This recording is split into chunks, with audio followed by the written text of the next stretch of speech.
Fox Sports. We are Fox Sports. We are Fox Sports. The opening month of the 2011 season was a roller coaster ride for the Rays. Stumbling out of the gates with a 1-8 record, Tampa Bay righted the ship, winning 14 of their last 18 to end the month just a game and a half back of New York in the tough AL East. Today, the Rays look to start the month of May on a winning note. Catch all the action next on Sun Sports.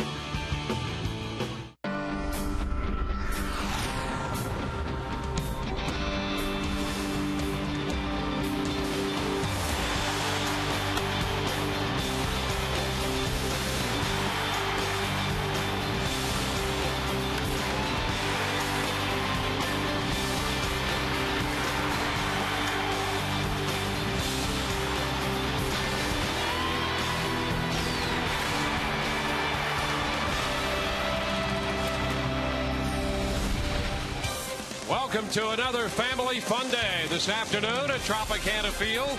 The Rays and the Los Angeles Angels of Anaheim square off. It's another Kids Sunday, and that includes the Major League debut of Alex Cobb.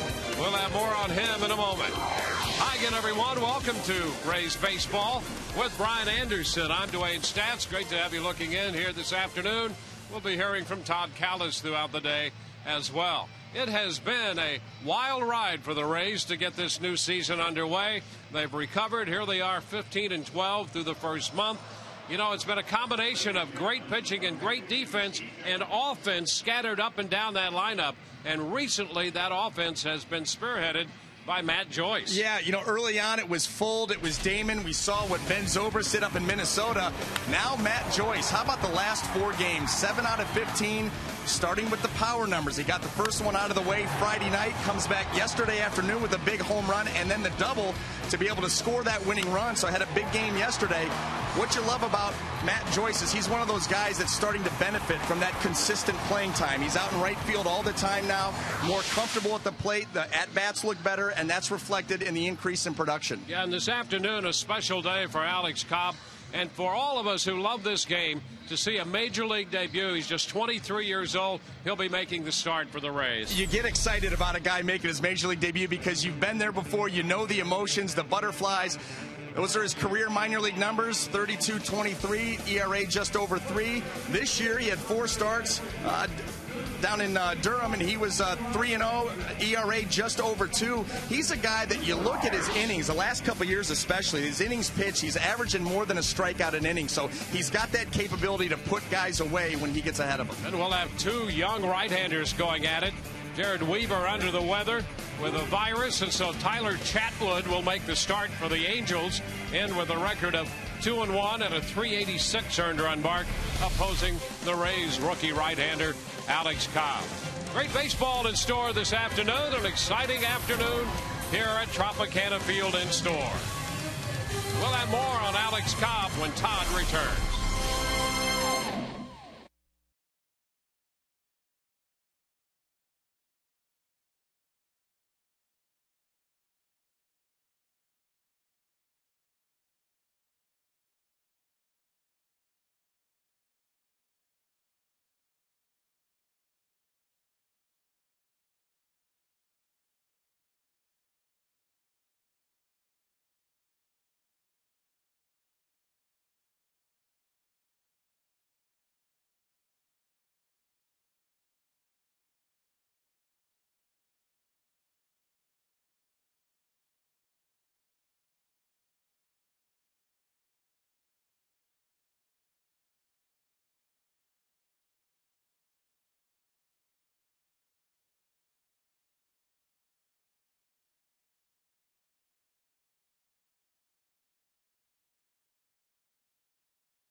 Tropicana Field as the Rays take on the Los Angeles Angels of Anaheim.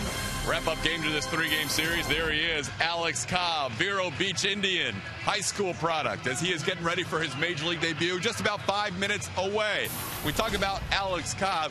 Each of the last 3 seasons, he has finished in the top 10 in his league in ERA. You go back to the Sally League 2 years ago, and then all the way up to last year, where he was the 2010 Montgomery MVP, the Biscuits MVP, despite missing that first month of the season with an oblique injury. We talked to Joe Madden before the game, and he said this guy reminds him of somebody else who's already in the Rays rotation. Alex Cobb, very good composure, similar in a lot of ways to Jeremy Hellickson. Same kind of pitcher, actually. Fastball, you should see in the low 90 range. Well located, really good changeup off of that. Nice breaking ball. He can miss bats, too. This guy has a little bit of a swing and miss in him. He gets his strikeouts, but I like his composure. I liked what I saw in spring training a lot, and I just think that he handles the moment well. So here we go, 3 minutes, 40 seconds away. Cobb just walked in after his bullpen session to the dugout. He's ready to go. We're ready to go. Dwayne Stats and Brian Anderson with all the action in high definition on a Kids Sunday. Enjoy it right here on Subsport.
Part of Auto Nation, the largest automotive retailer in the country.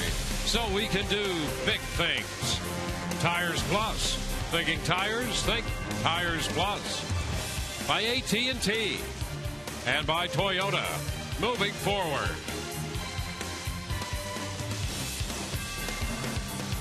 Welcome back to Tropicana Field. This afternoon, the Rays and the Angels square off again.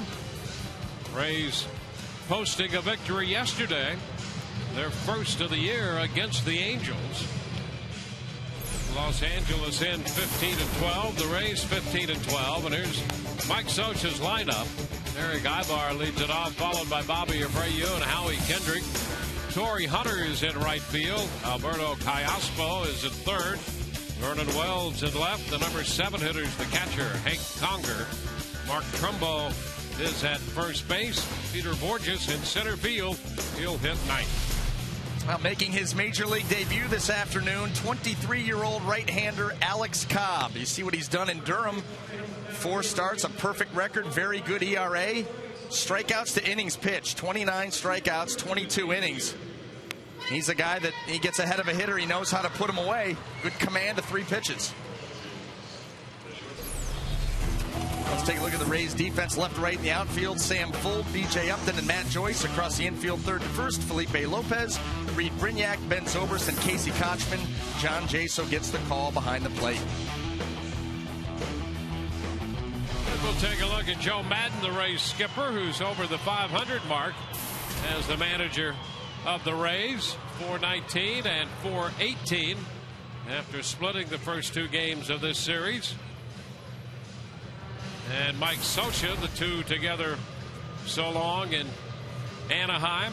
Joe, for over 30 years, a member of that organization and was an important part of Mike Scioscia's staff over there.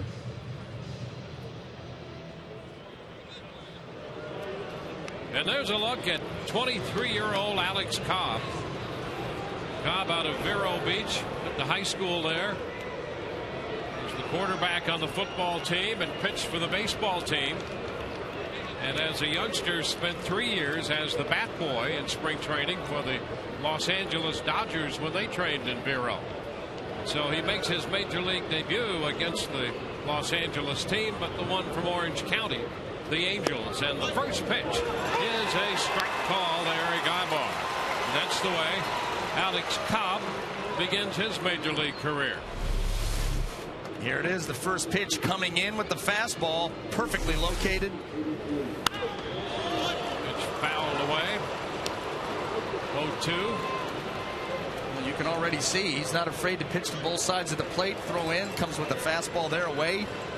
Get that velocity up to 93. Yeah, that's the one thing Joe Madden mentioned the other day about him. His ability to pitch to both sides of the plate. And that was a significant move in the right direction in his development. And there's a wave and a miss off speed. And Ibar is out on strikes. So he makes quick work of Eric Ibar right there. How about that? First major league hitter you face. Fastball in, fastball away. And then how about this changeup? Bottom just drops out. That is a strikeout pitch. He knows what to do when he gets ahead in the count. For a guy that's not overpowering 95, 96, 97, he racks up a lot of strikeouts. And this is what he will feature. We already saw the fastball on both sides of the plate. He's got a good curveball, and you saw the above average changeup. Well, what else do you need? Let's see the curveball, make sure it's good. Yeah. Here's Bobby Abreu, the DH. Starts him with a fastball away. 1 ball, no strikes. And you know, you talk about the ability to throw to both sides of the plate. You know, there's a lot of guys that have that ability. What separates Alex Cobb is the willingness, the fact that he knows that's what he needs to do to be successful. There's a strike. It's 1-1. Pitchers, believe it or not, are uncomfortable at times throwing the ball in close to a hitter. Command issues, just not comfortable doing it. He is not one of those. This one struck into left center field. Fold on the run, and it's going to be in there for extra bases. Abreu, who's been swinging a good bat, opens with a double his first time up in this game. So Abreu picks up his 7th two-base hit of the year. Well, two things here. Bobby Abreu gets a mistake, mislocation, and it's elevated. That ball, Cobb trying to get it in, it runs away, and a good swing gets it out into the gap. Now Howie Kendrick. Here's the big test for any Rays pitcher. Trying to get Howie Kendrick out. Which is too high to him. He's 5 out of 8 in this series, and that's just a typical series for Kendrick against the Rays.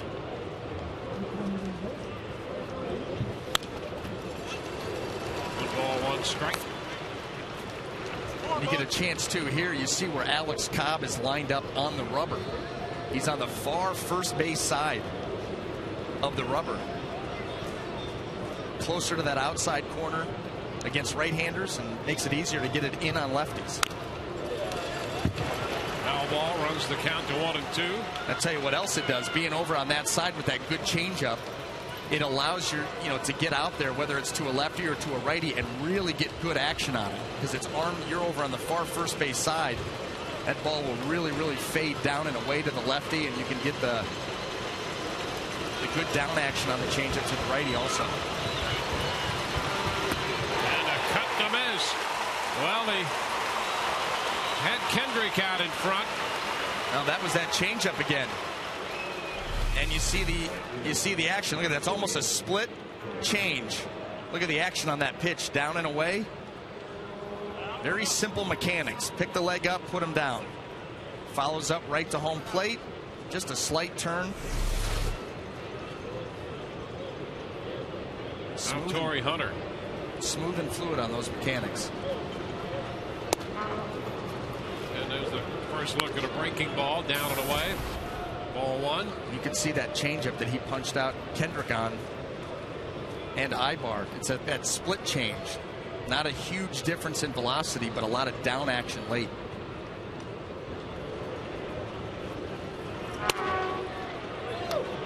Pitch is low. Change up. 2-0 behind Hunter.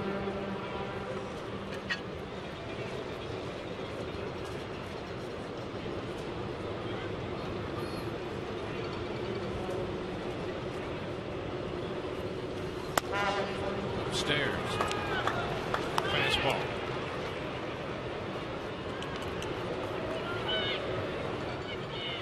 Runner at second, Bobby Abreu. 2 outs. 3-0 the count to Hunter. And the fastball is high, so he walks Hunter. 2 men on with 2 men out.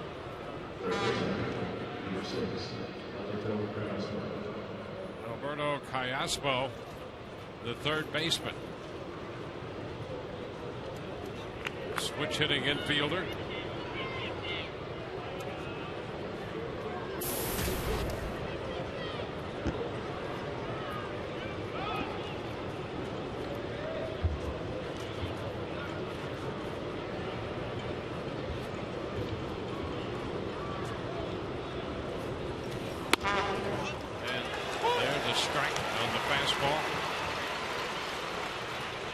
Seen that fastball in the 90 to 93 range.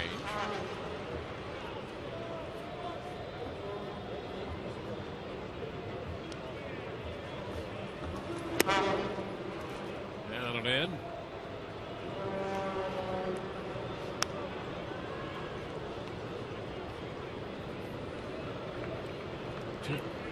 It's a ball and a strike to count on Callaspo. This guy's hit over 400 on the road this year.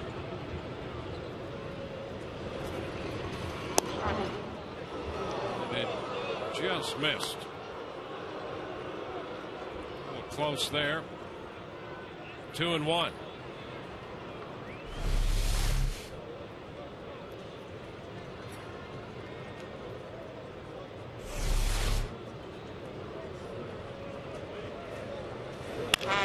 Ground ball hit to second.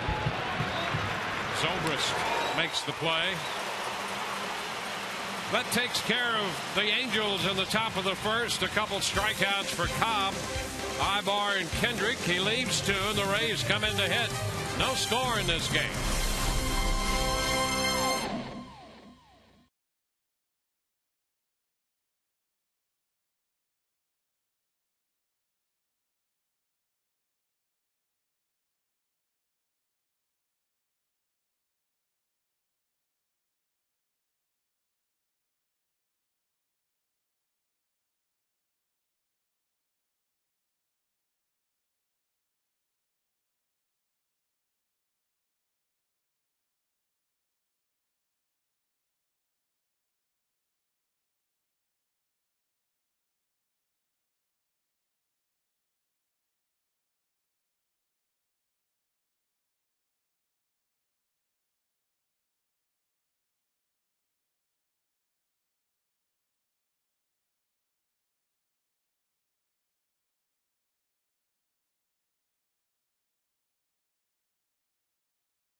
For the first inning, Alex Cobb making his major league debut.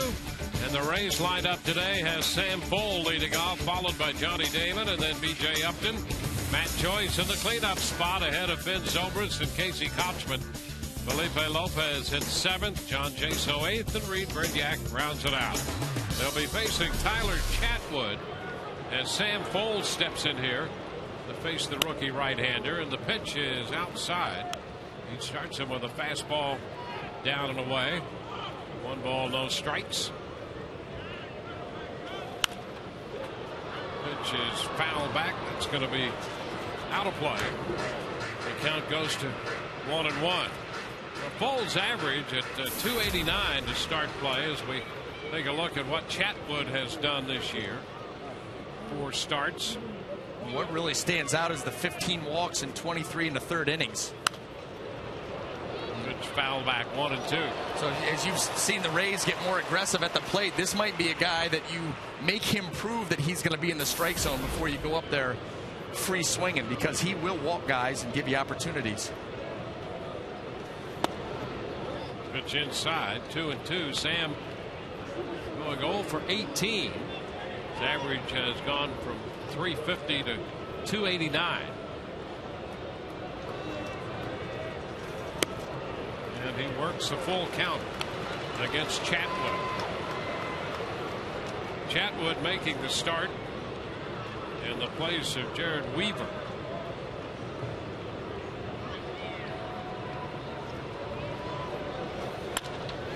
That's a fair ball. Struck up the right field line beyond the bullpen. Fuld is on his way to second, and he will stop with a double. So that takes care of that little hitless streak. The 8th double of the year for Sam Fuld.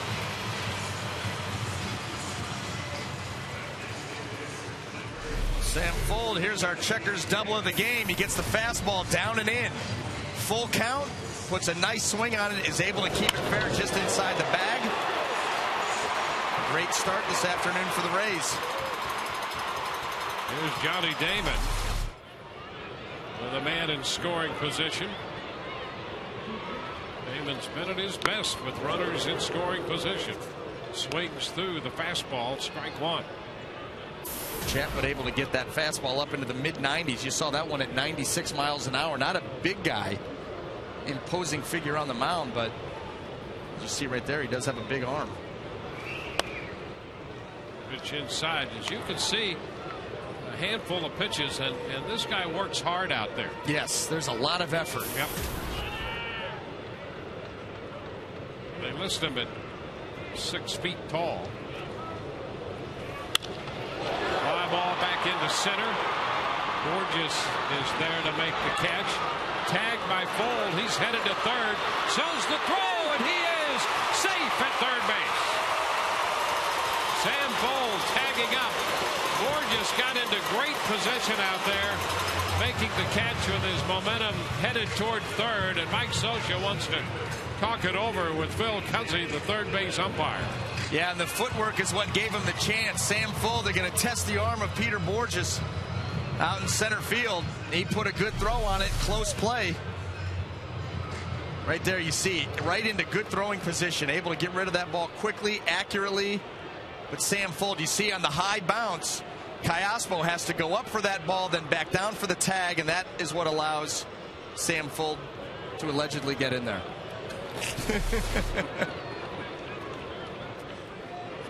That's B.A. Esquire. Here is B.J. I didn't like that last view. Yeah, well, here's the deal. The pitch is high, and I think you're absolutely right on the bounce. It was a high bounce, and if it's not a high bounce, then he's out at third base. It's an easy call, yeah. Tag or not, really. That's like the neighborhood play, but when he had to go up for it.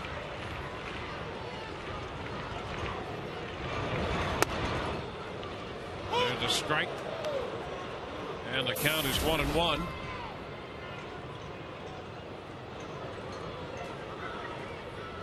So a double, a move to third on the fly ball, and the 1-1 to B.J. Lined into right. That's going to be a base hit, trapped by Hunter. Fuld is going to score. The throw comes toward the plate. Conger had to go out to try to meet the throw, and Chatwood alertly backing it up. Otherwise, that ball is rattling around the backstop.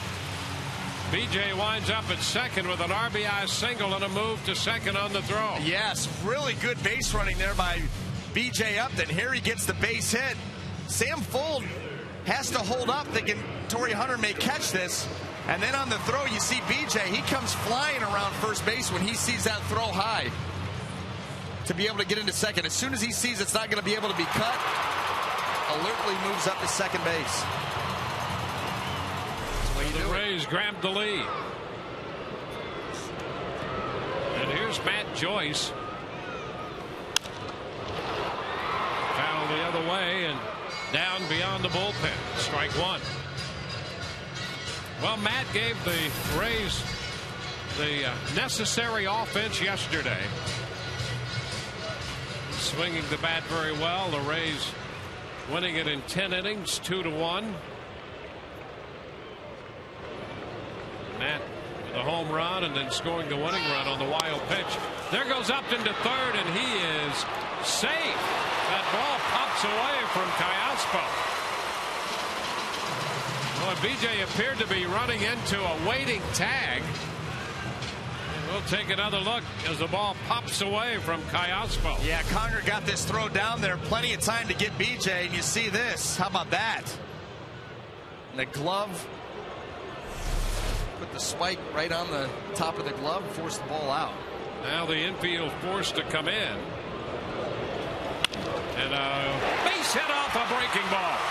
Single into right. Here comes Upton in to score. Joyce drives in the run. An 0-2 curveball, and Joyce got it through the right side of the drawn-in infield. Well, Chatwood left that one up just enough that Matt Joyce could get a piece of it and hit it hard. He wants to strike him out with this, keep it below the zone, but you see it stays up enough. Matt Joyce trying to protect, trying to hit the ball hard on the ground, gets it right through a diving Mark Trumbo. Mike Butcher, the pitching coach, out to try to slow things down a little bit here for his young right-hander, Tyler Chatwood. There's Chatwood pitching in the place of Jared Weaver, who is under the weather, and we caught up with Mike Butcher before the game to get a report. He's not feeling very well. Pretty sick yesterday. Went to the hospital, got some IVs in him and stuff. So you know, he'll be all right. He'd probably want to pitch today. I didn't want to call him this early in the morning and wake him up, but he'll be all right, and we'll just kind of move forward from there and just see where he's at. So the Rays miss Weaver. They face Chatwood. Weaver 6-0 with a 0.99 earned run average. Here's Ben Zobrist. Ben takes a look at strike one.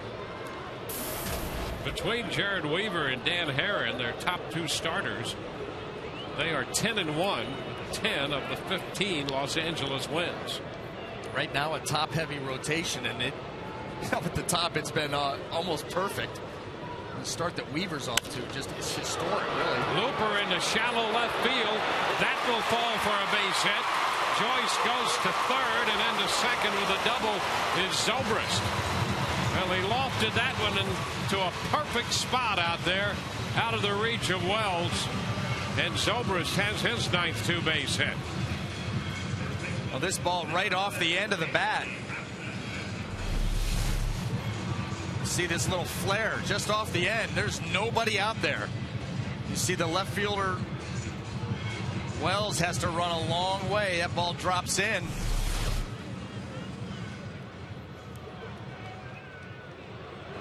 And here's the former Angel, Casey Kochman, with 2 men in scoring position. And a fastball over the inside part of the plate. Strike one. That fastball at 94.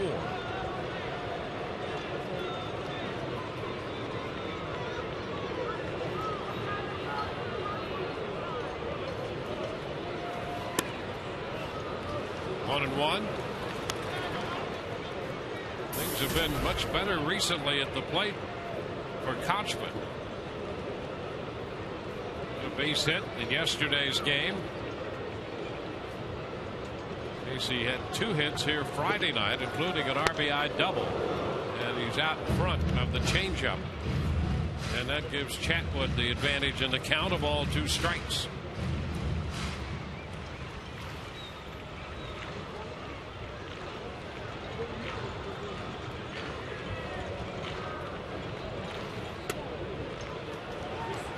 Two. You know, that's something that's going to be important for Chatwood is command. If he wants to pitch and be successful, he's going to have good command, because not only is he not very tall out there, out on the mound, but he's got the drop and drive mechanics. So he really drops himself even lower. So it's hard for him to have that real downhill angle with his pitches. Command is key.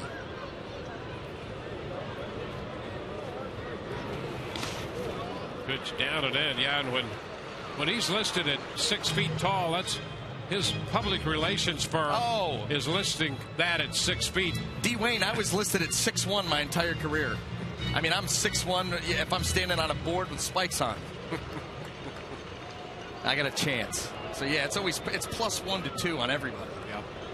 3-2 now. Kochman fouls it. And so when you have a guy that's shorter out there, and then all of a sudden he's going to collapse that back leg and really get that Tom Seaver-ish where you really drop and drive, because he's got the good fastball. Yeah, that's why scouts love those pitchers who are about 6'3". That's right, because then it's easier for them to get the downhill plane.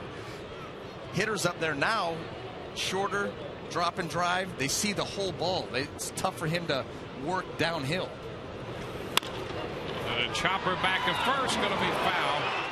So we'll see another 3-2 pitch here to Kochman. Well, the other thing, a guy his size, and scouts, whether it's fair or not, it just is. Scouts look for pitchers who are taller than 6 feet. Yeah. There's 6'3" or there's so. not that many. However, the one caveat is if he does have good command and he can locate the fastball both sides of the plate. We saw the changeup. It's a good changeup. So if he can command the baseball, he can have a ton of success. There's no problem there. He obviously has a very good arm. He has a great arm. There's a line drive punched into center field. Here comes Joyce. Zobrist will stop at third. Kochman drives in a run. And the Rays have a 3-run first. Off-speed pitch up. And Kochman just punched it right back through the middle. Yeah, the ball elevated out over the plate is going to hurt you all the time. And here it is. That ball right at the belt. Easy for Kochman. See him get on top of that pitch and line it right back up the middle. So the Rays now have 5 hits, 3 runs. Runners at first and third for Felipe Lopez.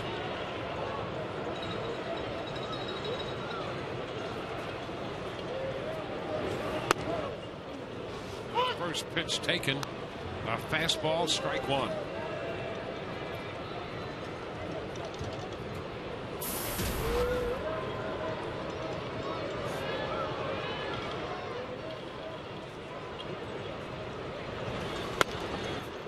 Fastball by him. 0-2. Fifth career start for Chatwood. He has wins over the White Sox and Oakland. He has a loss pinned on him by the Indians. Lopez makes contact. 3 straight fastballs. Count is still 2 strikes.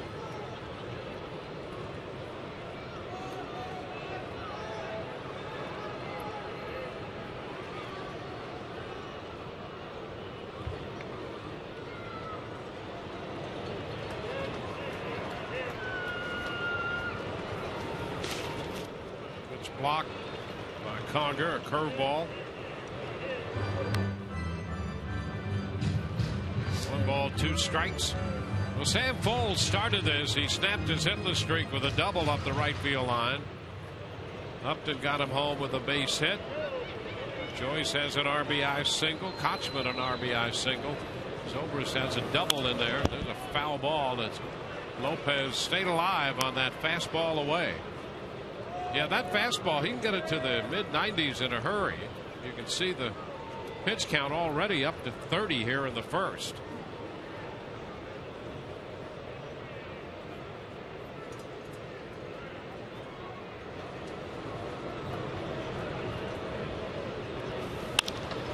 And a soft liner into left. That will fall for a base hit. Zobrist scores. Kochman stops at second.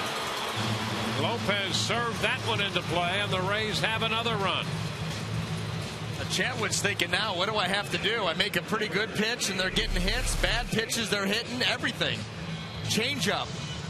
You see the swing there by Lopez. Watch this. Not a very powerful swing. Very handsy. Just trying to make contact and flips that ball out there to left field just like Ben Zobrist did. Everything going right for the Rays right now.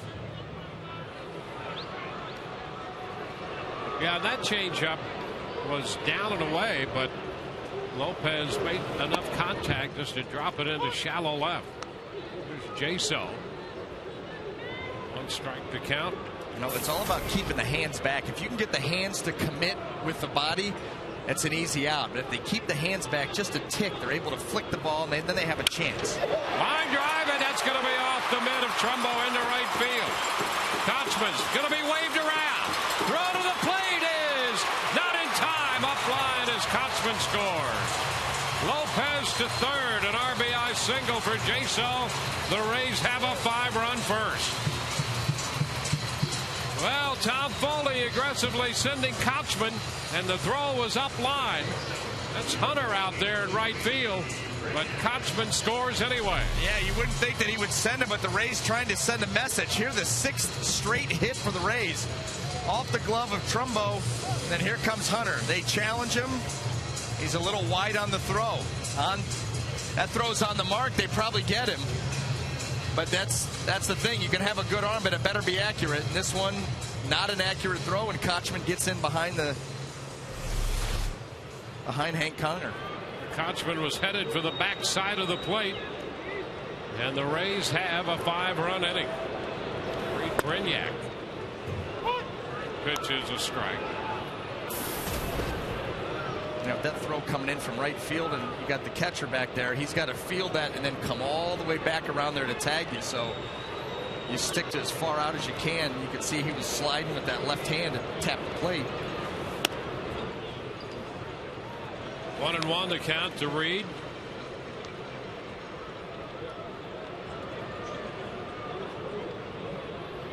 Gold, Upton, Joyce, Zobrist, and Kochman have all scored.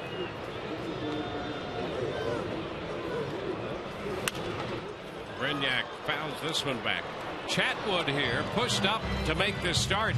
He's still working with 4 full days of rest. His last outing was on the 26th. So that was against Oakland when he posted an 8-3 win. This is the 37th pitch here in the first inning, and it's inside. And the Angels do have action in the bullpen. Trevor Bell. 2-2 the count on Brignac.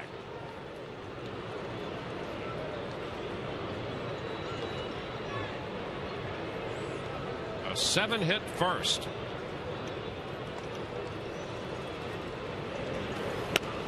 And Brignac is out on strikes.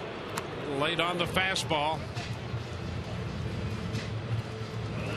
Well, let's take a look at the Angel defense this afternoon. We've seen them all at one time or another, but here they are named left to right. Vernon Wells, Peter Borges, and Torrey Hunter across the infield. Roberto Callaspo, Eric Ibar, Howie Kendrick, and Mark Trumbo. Hank Conger behind the plate.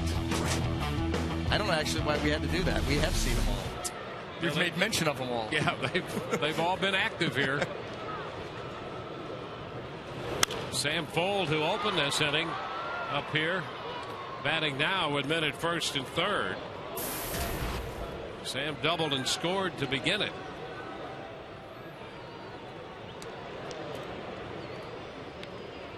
Ball 1 to count.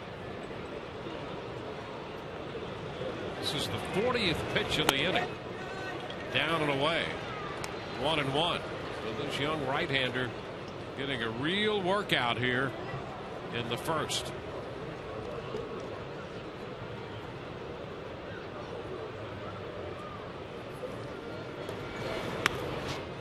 It's low and a late start. The throw down to second base, and they're going to get Jaso. Jaso, kind of a delayed attempt there, and he is caught trying to steal to retire the side. Rays score 5. They do it on 7 hits.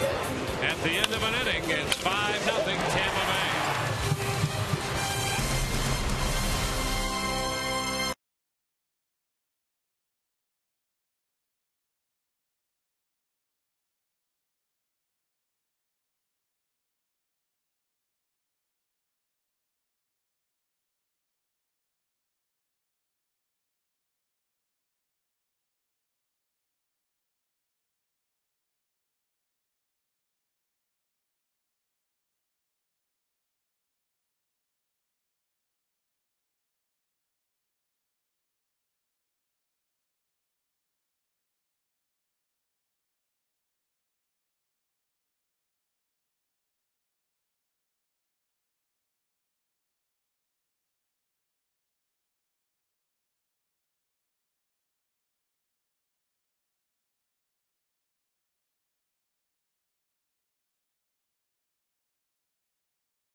Here's a reminder, get a group together this week and catch the Rays take on the Blue Jays only at the ballpark. Tickets are only $9, and with the new 6:40 start time, it's the perfect place to spend an evening. Visit RaysBaseball.com for group ticket information. Here's Vernon Wells in the first pitch, up and in a bit. Wells, Conger, and Trumbo here in the second for the Angels. So the young right-hander, Alex Cobb, has a 5-run lead to deal with now in the second inning. A strike, it's 1-1. The Rays spent 20 minutes hitting in the bottom of the first. Wells lifting a fly ball into left. Cole is there to make the catch.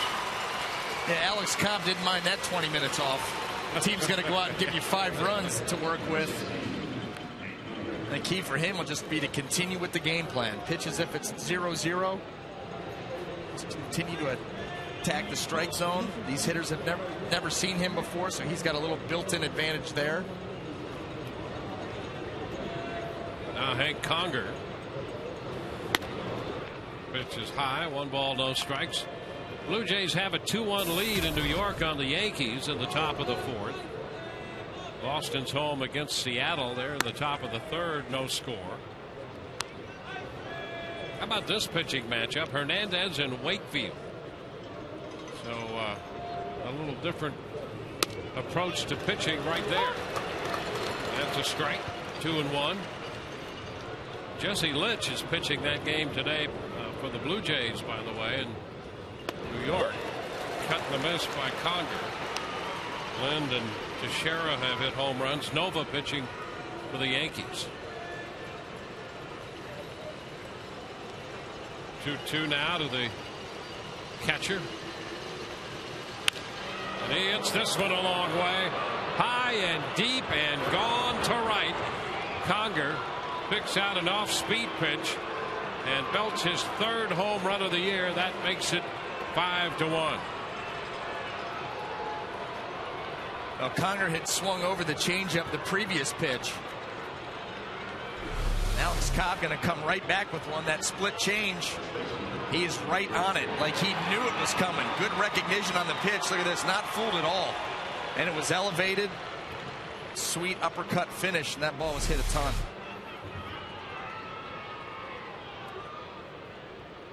Now Conger is doing a lot of the catching for the Angels, and that bat is one of the big reasons. Trumbo fouls it back. He has a lot of power. And so the Angels giving him a very good look and trying to bring him along. Thinking of him in terms as a first string catcher. Line drive into left. That's going to skip by Fold and go to the wall. Trumbo is on his way to second base with a double. Talk about two young bats coming out of their system back to back. Conger and Trumbo. They are impressive. With power. I mean, these guys can really drive the baseball. Here you see another changeup. Trumbo right on it. Look at this. Reads it well. Usually you don't see swings like that off of a changeup. He's right all over that pitch.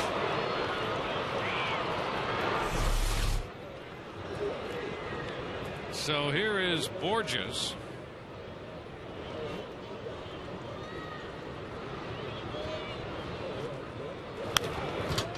Pitch foul back.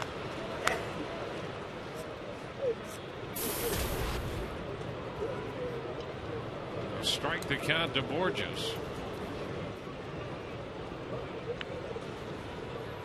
Borges hitting .309, and he's extended a hitting streak to 12 games. That was the concern the Angels had about Borges, wondering how much he would hit, because he can run and he can throw, and he is more than holding his own with the bat right now. That makes him very dangerous for the opposition, because you're right, he can't steal first, but you swing the bat like he is and showing a little bit of power. The curveball missing. 2-1.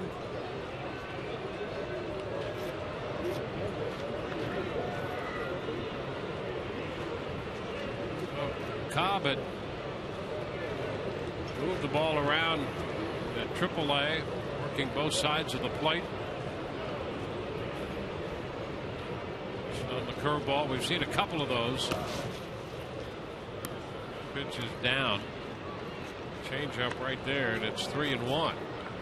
We've seen more change ups than curveballs to go with the fastball.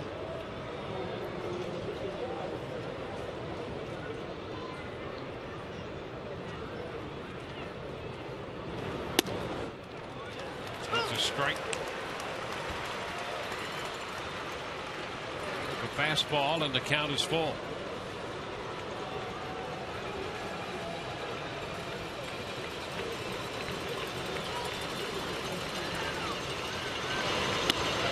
Cut to miss. Borges out on a 3-2 changeup. Well, third strikeout. All three have come on changeups. Yeah, good finishing action here on this pitch. You see that right out over the plate. The ball just dies out at the end, and Borges right over the top. Top of the batting order, Eric Ibar.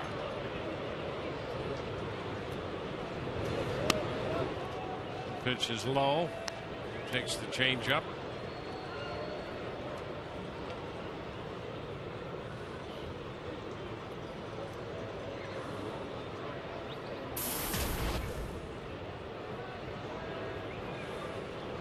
Cobb starts his second time through the lineup. Down around the feet of Ibar. And a nice stop right there by Jaso. 2-0. And Jim Hickey's headed to the mound here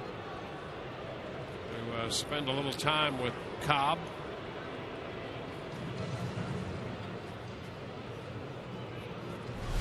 Take a look at this breaking ball. And Jaso comes up with that. You know, a guy, the first time you see him, and you know, the Rays could be the same way with Chatwood as the Angels are with Cobb. First time you see a young pitcher everybody in both dugouts will have the eagle eye out on these two guys. Absolutely. You've never seen them before. You're looking for anything they might do out on the mound. They're sequencing. You know, are they staying on one side of the plate? Everything is just information gathering so that next time through the lineup, you're better prepared. You can hear all you want from scouting reports and watching video, but first time you see a guy, you're right, everybody's antennas are up. Hot shot foul up the right side. Fastball. Do you subscribe to that theory that so often when a pitcher gets a visit from a pitching coach that hitter's looking for a fastball on the very next pitch? I mean, so many of those hitters look keyed for a fastball. Well, yeah, especially in the count. Hey, let's not fall behind. Let's get a strike here. Well, what's the highest percentage strike pitch? Yeah. It's the fastball. So ground ball toward the middle, grabbed by Zobrist, and the throw to first in time. Came back with the off speed to get him. 1 run on the home run. Bottom of the second coming, 5-1 Rays.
Sam Full leads off the second.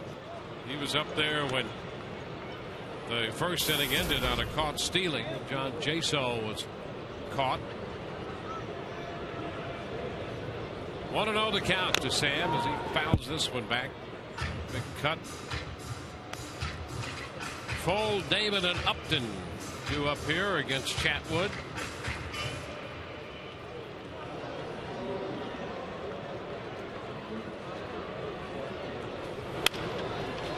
Ball. Kendrick with a backhand and the throw in time. Well, Fox Sports is proud to bring you exclusive coverage of the UEFA Champions League semifinals beginning on Tuesday with one of the world's greatest sports rivalries as Barcelona battles Real Madrid on Fox Soccer.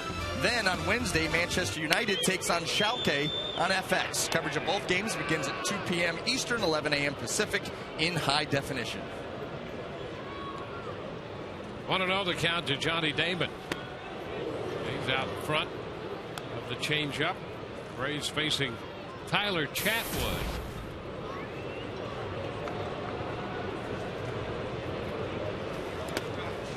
Pitch thrown into the dirt. 2-1. He spiked the fastball right there in front of the plate.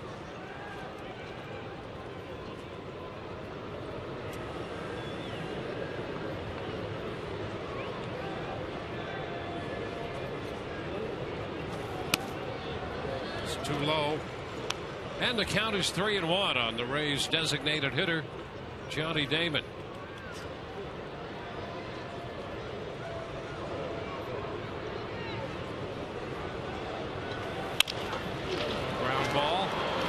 Rybar, the shortstop, whips the throw across to first. So a couple of ground balls against Chatwood here in the second. Well, that 3-1 fastball there, predictable count for the heater, but got some good movement on that pitch running away from Damon. He was able to get him to hit it off the end of the bat.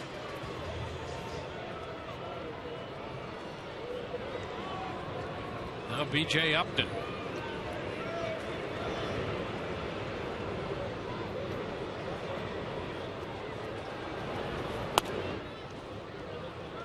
B.J. drove in a run, scored a run, picked up a steal in the first.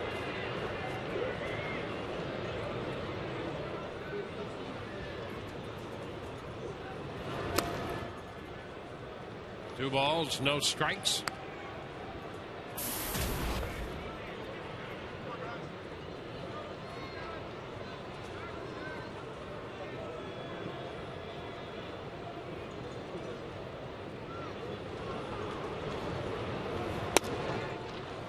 And a strike on the outside edge. 2-1. DJ talking that one over with Alan Porter, the plate umpire.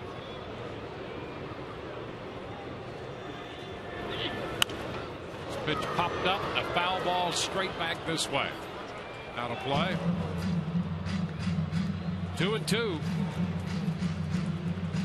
Rays picked up 7 hits and 5 runs in the first. The Angels got a run in the second inning on the Conger home run. And BJ takes a fastball pretty close there for ball 3.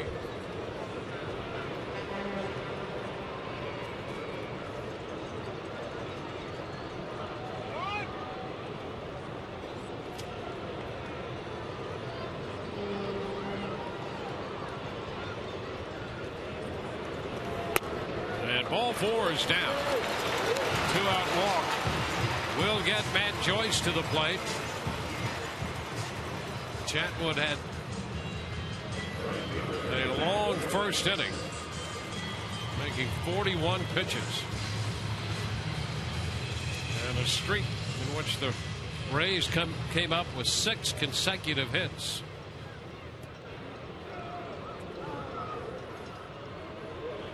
Joyce drove in a run with a base hit in the first. BJ's back in at first base right now. Joyce 2 for 4 yesterday.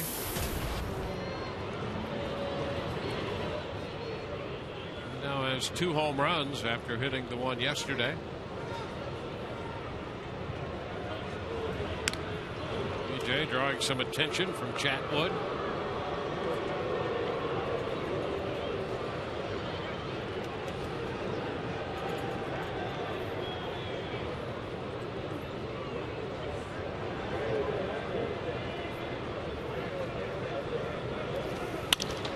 Ball that's going to go through into center field for a base hit. BJ heads to third, throw back to second, and Joyce is now 2 for 2. Well, for close to 3 weeks now, Matt Joyce has been about as hot as any hitter in the American League, and he just continues to hit.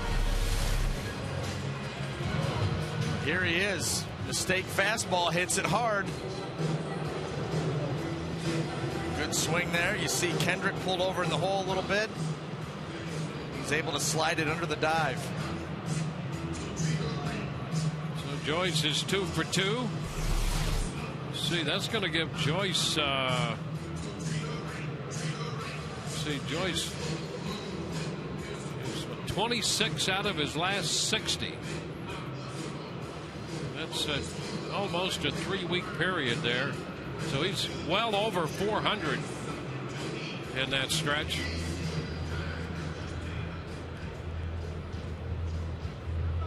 And the Rays have a 2-out threat.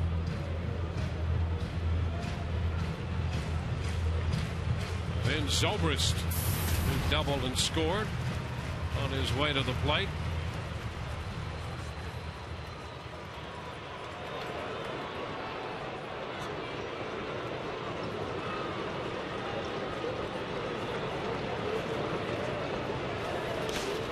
down, blocked by Conger. Zobrist did not offer.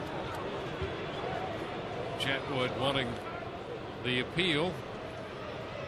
Joyce's average is now up to 338.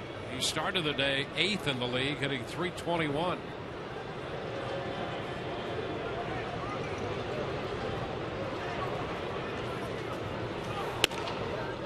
It's a strike to Ben.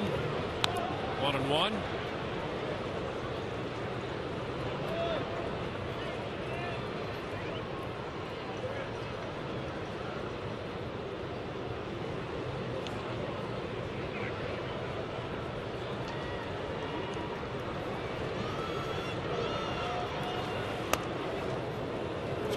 Pitch drops in, a curveball.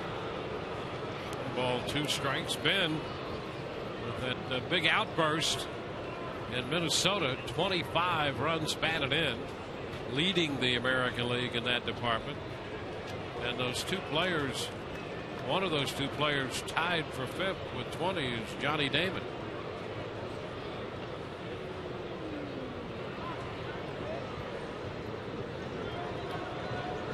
Joyce first, Upton at third.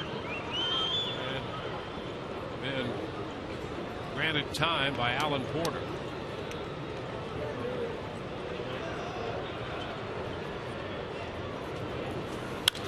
And he pops it into shallow right center. Borges coming in is there and makes the catch, retiring the side. We're through 2. Rays 5, Angels 1.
Top of the third, which leads us to our on-away text poll question. What's the most memorable moment from April? This legendary catch by Sam Fuld against the White Sox on the road. The Johnny Damon walk-off home run against the Minnesota Twins. That's TV2. The James Shields back-to-back complete games, and it goes into the 9th inning of yesterday's game. And then Ben Zobrist, how about the doubleheader in Minnesota? 10 RBIs in the doubleheader. Text your vote to 789-789, standard message, and data rates apply. Guys, as we send it back to you here for the third, one thing Joe Madden has is a lot of detailed analysis on the other team. He told Alex Cobb, don't worry about looking at anything today. Just go out and be yourself. Back to you. That seems like great advice for a young pitcher. It is. It absolutely is. Don't muddy up the brain with unnecessary information at this point. You go out in this game, pitch to your strengths. Obviously relying on John Jaso to know the scouting report and move him around. But do what you do best. The scouting report, all that stuff will come in due time. But these guys haven't seen you, so go out there, be comfortable, and don't try to be too good either. You know, I would think, Brian, that's good advice for any pitcher, to go with your strength. Yeah, absolutely. I mean, when it comes down to it, you have to pitch to your strengths. Now, as you start making start after start and the book gets out on you, guys know how you're going to attack. Because there is so much detailed information, you're going to have to, at some point, know the scouting report and pay attention to that as a pitcher. But all that being said, when it comes down to it, when you got to make a pitch, guy may be a fastball hitter, you've got a good fastball, you rely on your fastball in a good location to get him out. 3-1. And it's popped up left side. Renyak right there. Renyak takes care of Abreu.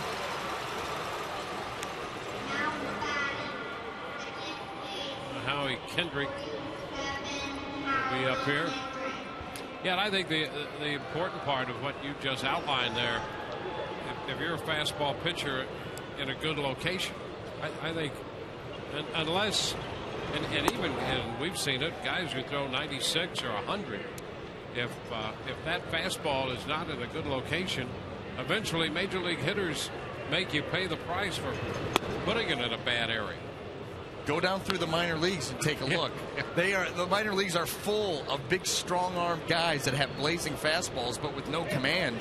Eventually, you're going to max out at the level that you can be effective at. 3-0. Kendrick held up on the appeal.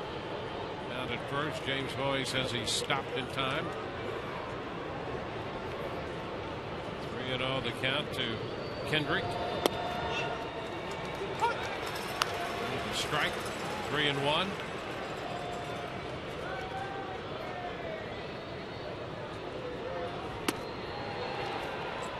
And there is ball 4. That pitch didn't miss by much. Kendrick draws the walk. Well, let's go down memory lane a little bit here with some of the Rays and their rotation and the debuts they made. Some good ones in there. Davis, Neiman, Hellickson. When he came up, he went 3 straight games of giving up nothing. Yep. Well, that's how difficult it is when you think about that. And of course, Price did not make a starting debut. Came out of the bullpen. Yep. Story Hunter, ground ball third. Lopez down to second. Nice speed. And the throw to first in time. 5-4-3. That ball stayed down on Lopez, and he went down, made the pickup, and a good feed to Zobrist in the middle. So we go to the home half of the third. 5-1 Rays.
Five to 1 Rays. We go to the home half of the third this afternoon. Casey Kochman leading off. He strokes it into left. That ball's going to stay up for Wells, and Vernon makes the grab. 1 out here. Just a reminder to look for the Miller Lite. Tastes great in this moment. Coming up later in today's game. Gives you something to look forward to right there. Might be his goatee.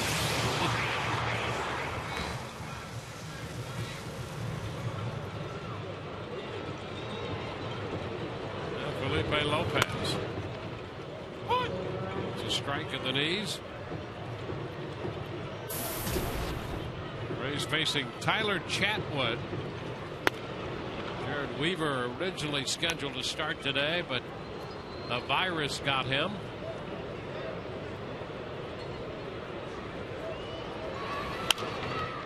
Foul ball out of play.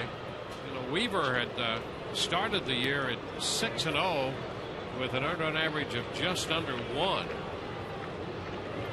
And I don't think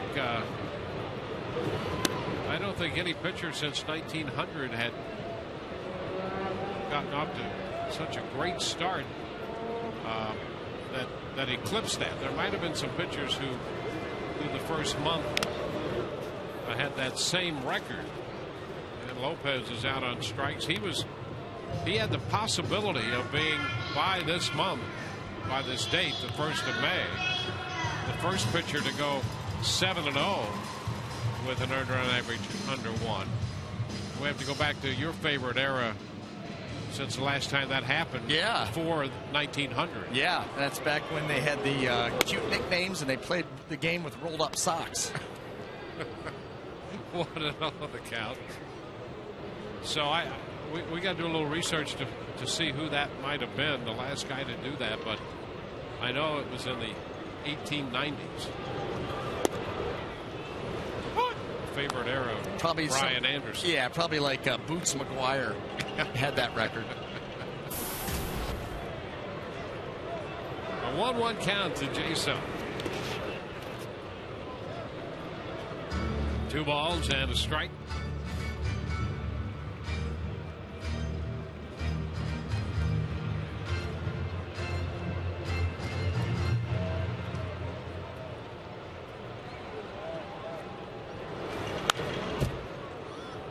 Cut right there by Jason, a fastball. He fouled it back, however, and the count is 2-2.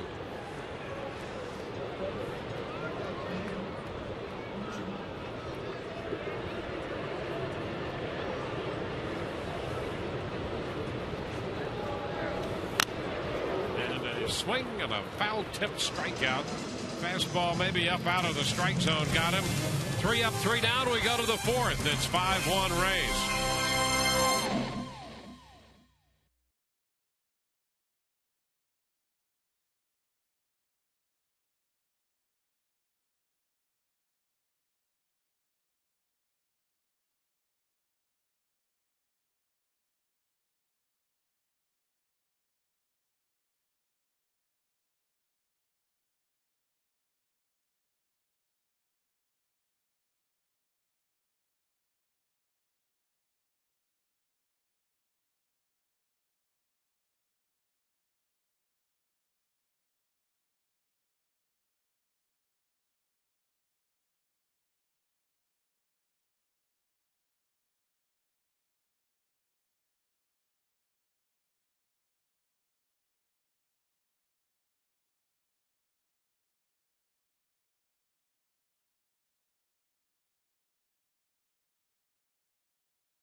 One Rays as we head to the 4th inning. Alex Cobb out there for his 4th inning, and we have the whole Alex Cobb rooting section here in section 108. Jeff Steinman, baseball coach from Vero Beach. What's this been like to watch a guy you had in high school pitch at the major. It's been a huge thrill for me, and we're just so excited for Alex. He's such a great kid and has worked so hard to get to this level. And this is our first boy from Vero Beach to get there, and we're just extremely proud of him. And he's doing a nice job here, and we're hoping he can get the W. Nerves in the stands for a coach and a father. This is Rick, his father, in front of us. You better believe it is nice not to be down there and have to do any strategy for him or anything. He's got much better help now, and they're really taking care of him, and he's in position here where he can do really well. Alberto Callaspo leading off here in the top half of the fourth inning, and he sends one to left field. Sam Fold is there for the first out. When you saw him, and you said this is the first guy to make the majors from Vero Beach High School, you've had some minor leaguers. What stood out about Alex Cobb for you at high school? Well, he's kind of a bulldog. I mean, he works really hard. He's got a great work ethic. He's a real tough kid.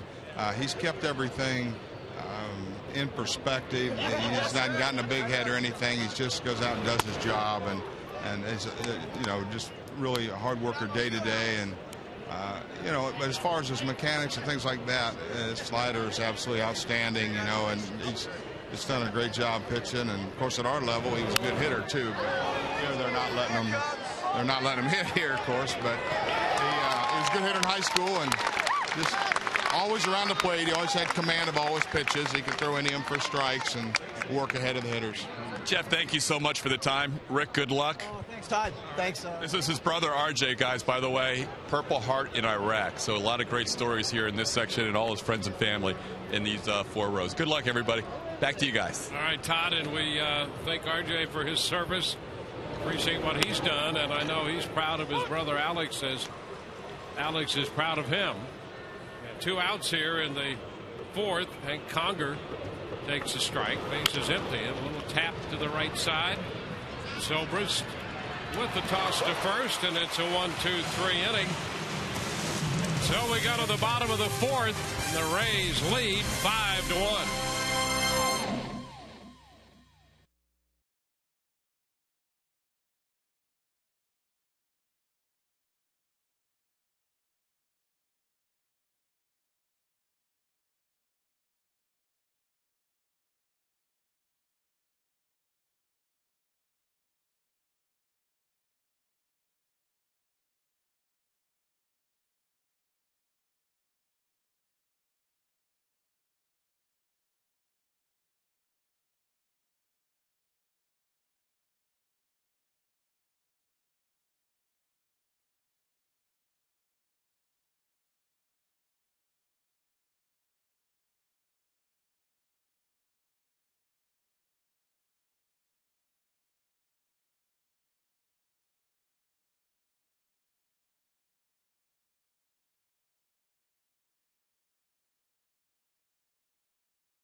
Season long, Tires Plus donates $100 to the Pediatric Cancer Foundation for every Rays home run televised on Sun Sports and Fox Sports Florida.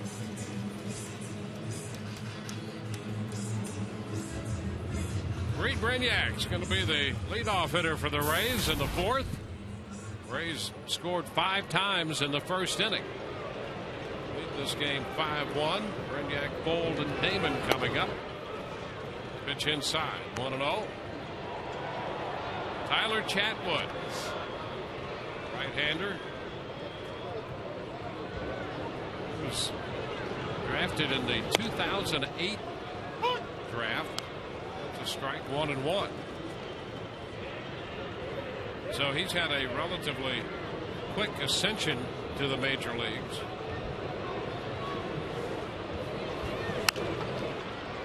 Which is foul, out of play. Count is 1-2.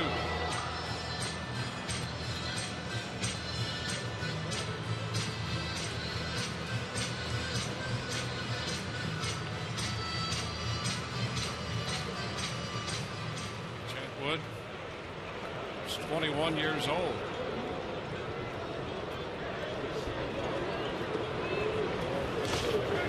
Two and two. Battled his way through that 41 pitch first inning.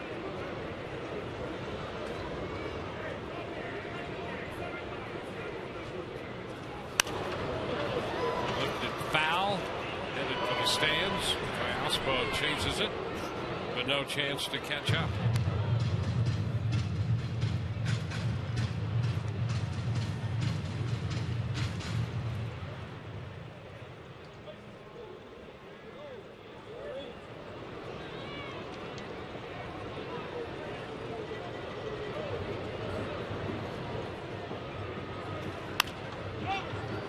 First, stays fair, and Trumbo steps on the bag.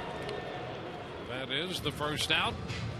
Time to take a look at the approaching race schedule, brought to you by Just for Man Hair Color. The Tuesday, Wednesday, Thursday, the Blue Jays in town, and the Tuesday and Wednesday will be on Fox Sports Florida. We look forward to the Rays schedule. You can live forward with Just for Man Hair Color.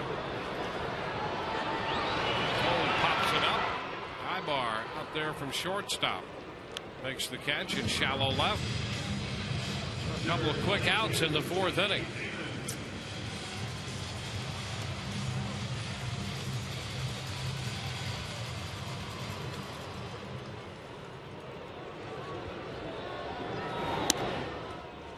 This one is down.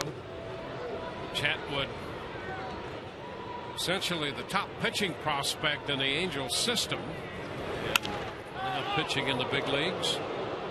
Damon fouls one out of play, and it's a 1-1 count.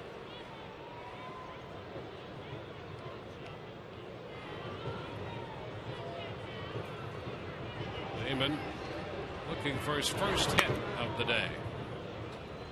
2-1.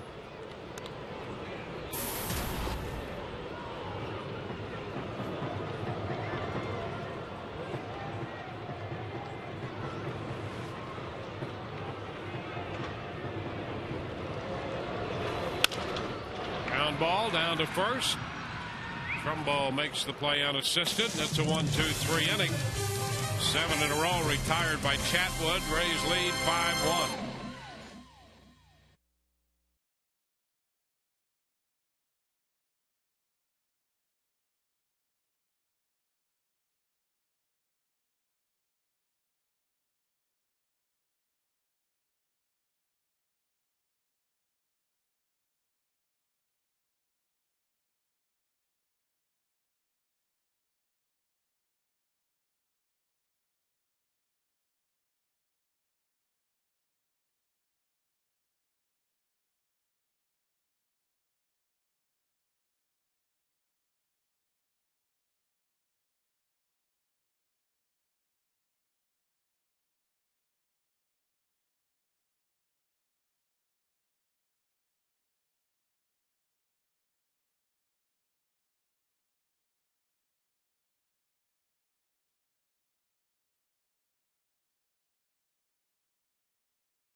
Yeah, Fresh Prince of Bel-Air.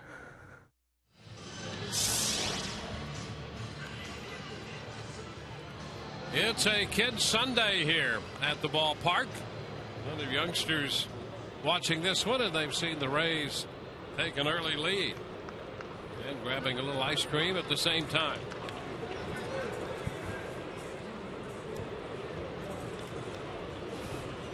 Mark Trumbo. Trumbo, Borges, and Ibar. Pitch from Cobb inside, a curveball that stayed in. 1 ball, no strikes.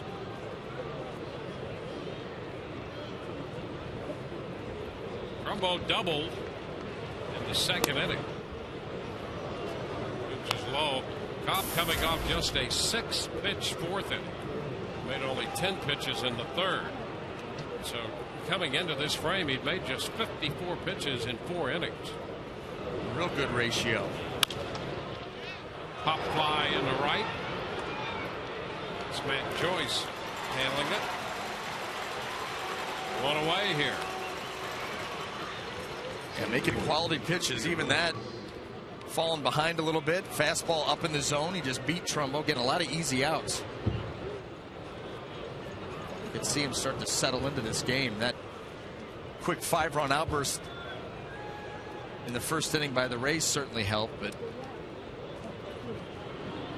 so far so good. He struck out Peter Borges on a changeup back in the 2nd inning, and Borges shortens on the bat, takes the pitch up and in, and Borges is a definite bunt threat. Borges leads the major leagues with 5 bunt hits already.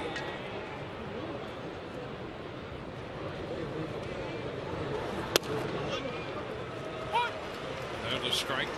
You know, he came into the game hitting .309. You take those 5 bunt hits away, and that makes a big difference. Well, that's a big part of his game and will continue to be, especially as long as he has that elite speed. And if you've got that kind of speed, you ought to be utilizing the bunt part of the game, and he's doing exactly that. Well, think about it, Dwayne. That's 5 extra base hits in the month of April. Yeah. You know, well, extrapolate that over the season. Well, here's the difference. They say 1 hit a week. 1 bunt hit a week over the period of a season. Yeah. Is the difference between hitting 250 and 300. There you go. 309. That's, well, 1 a week, just over 1 a week. Ahead in the count, 3-1. And there's ball 4. So Borges will go to first. He's there with 1 out. Plenty of speed over there now.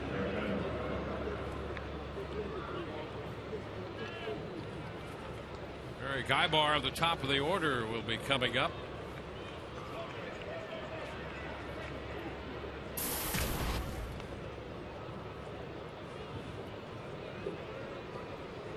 Ibar is struck out and grounded out. You'd just be surprised at the number of guys with great speed who don't bunt, who can't bunt, don't really work on bunting.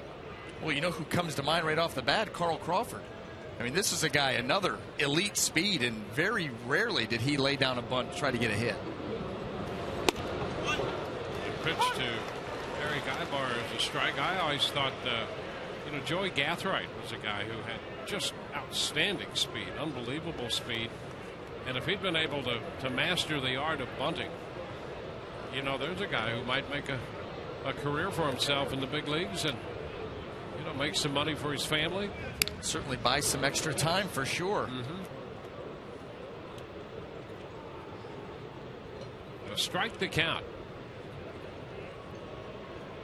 You got to use every little tool at your disposal. Whatever you're good at, you got to try to maximize that ability. And if you're blessed with that kind of speed, then you should be learning how to bunt right now. There's a bunt attempt by Ibar, and he fouls it.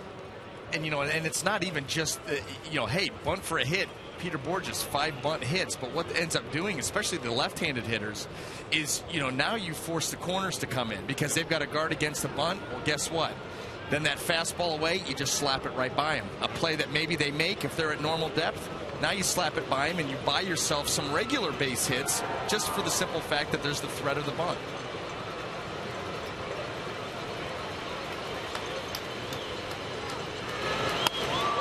Pitch up. 1 ball, 2 strikes.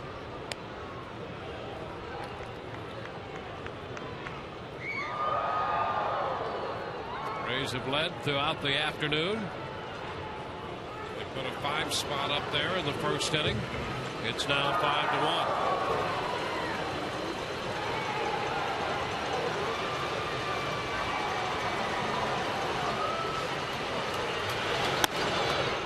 Upstairs, and it's 2-2. Yankees have a 5-2 lead on Toronto. Anderson hit a 3-run home run. That's his 8th home run.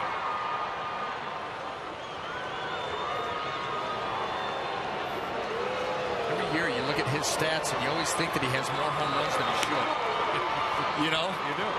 Center fielder, good speed, kind of lanky. And you see his home run numbers, and strange. Short porch there in right field in Yankee Stadium, but he was doing that even with Detroit. Now full count on Ibar. This follows the walk to Borges. There goes Borges. The pitch is ball 4, down and in. So back-to-back walks here in the 5th, and this is the last thing that Cobb wants to start doing. That's absolutely right, Dwayne. You do not want to give the free pass. You've got to lead. Keep attacking the strike zone. Make these guys hit their way on. Put it in play. Make them beat you. Don't beat yourself, because now you're coming around that lineup for the 3rd time, and you're coming through the run producers. You're now at 2, 3, 4 coming up here. Yeah, you deal with Bobby Abreu now, and behind him is Howie Kendrick, who just pulverizes Ray's pitching. 2 men on now with 1 out.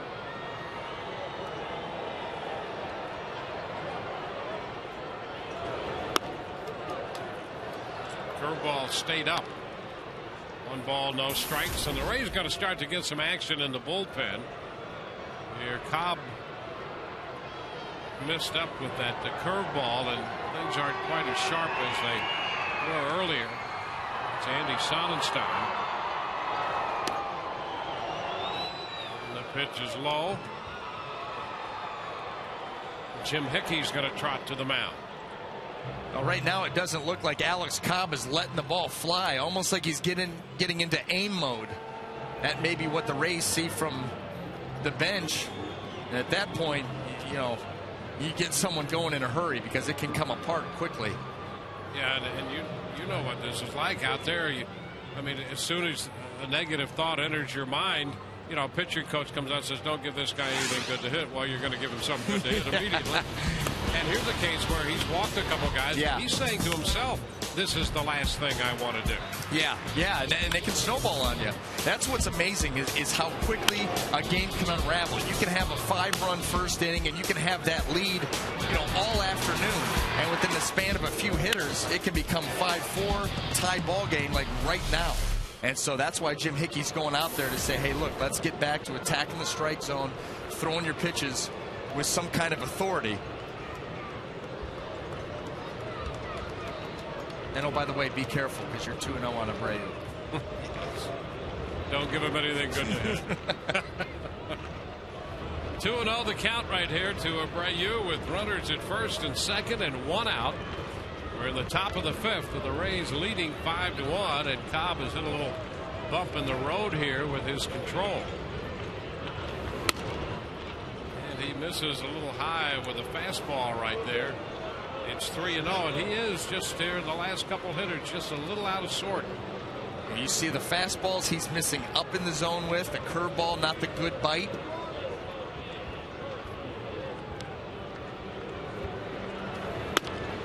And he finds the strike zone there. But even that fastball right at the top of the strike zone, that's what the tip-off is, that you know, a guy's starting to aim. You know, you talk about a guy starting to elevate the ball later in the game when he's getting tired. Well, he's only just over 70 pitches. He's not tired. So if he's consistently missing up in the zone, he's not finishing his pitches, which means he may be starting to aim. And a base hit into right field. Joyce up with it. Borges will score. Throw cut off. Into third base goes Ibar. And now it's 5-2. Well, and you know that these hitters in the Angel lineup thinking the same thing we're thinking here. A veteran like Abreu comes through, drives in the run. Now he's going to have to deal with Howie Kendrick. And Joe Madden's going to come out. That's going to be it. So Madden has seen enough here. Cobb works 4 1/3 and started to lose command here in the 5th inning. And so Joe Madden will come and make the pitching change, and Alex Cobb will get a good hand here from the crowd for the job he's done so far in his major league debut.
In the 3rd, Joe Madden over to congratulate him here on his major league debut, and you know that as elated as he is to have made this start and get to the big leagues for this one start, he's 2 outs away from qualifying for a major league win, and that's an interesting move here, because it's my experience, and I know that with all due respect, I'm talking to a pitcher here as my partner. And you'd say, well, let's stay with him a little bit longer. It's a very interesting call by Madden. It is. I think that you're right. They had just seen too much. They had seen that he was just starting to aim the ball. The command had left him. He had the 4 walks and 4 1/3, and was consistently falling behind here in the 5th. But yeah, it makes you sick to your stomach, because this guy gets a chance to make his major league debut at home, and goes out there and gets a 5-run lead in the 1st inning, and you can cruise, gets to the 5th inning with a 5-1 lead, and then finds himself out of the game. And like I said, that's how quickly it can happen. But yeah, it makes you sick to your stomach. So here's Howie Kendrick, and the first pitch from Sonnenstein's a breaking ball that stays inside. Well, Madden, there are a couple of things he's thinking about. The first thing he's thinking about is winning the game. Number one, and the other thing, Cobb to this point has 4 1/3. He's given up a couple of runs, and up until this point, he pitched very well. Yeah. And he just hit a little bump in the road here. 1-0 the count. 2 balls and no strikes. So that's the manager's point of view. And it's been my experience, and through the years talking with managers and pitching coaches. They go to the mound, ask a pitcher how he feels. Can you get this guy? Well, he's always going to say yes. Yeah, well, he absolutely will. I think where the pitching coaches and the managers get into being a little bit of a psychologist is they start to read the conviction of the yes. Yeah. If you look at them like they have 7 heads, like, well, of course I got this guy. Now beat it. Okay, maybe you get a chance to stay in the game. If you give them the old, I got him, little high-pitched voice, you start to resort back to there have been no pre-teen years with high-pitched voices? Is that not what you're saying? many. Not many. Oh, my goodness. 3-0, there's a strike. Now it's 3-1. Yeah, we're going to have to work on a list of great pitchers with high-pitched voices. Well, just upset your equilibrium. Then they would have to come higher. They would have to be the big saucer eye look, and you're not convinced that yes really meant anything. So then you come out of the game. But you're right. The answer will always be yes. There's ball 4. Kendrick draws the walk, and that's going to push Abreu up to second base. Well, you know, this now is a 3-run game, and the Angels have loaded the bases in the 5th, so it becomes a very serious situation with Torrey Hunter about to step in.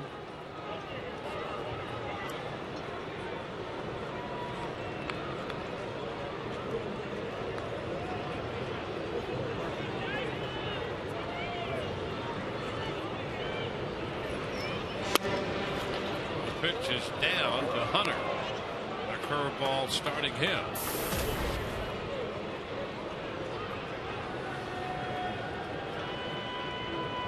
Hunter is 4 of 8 lifetime against Sonnenstein.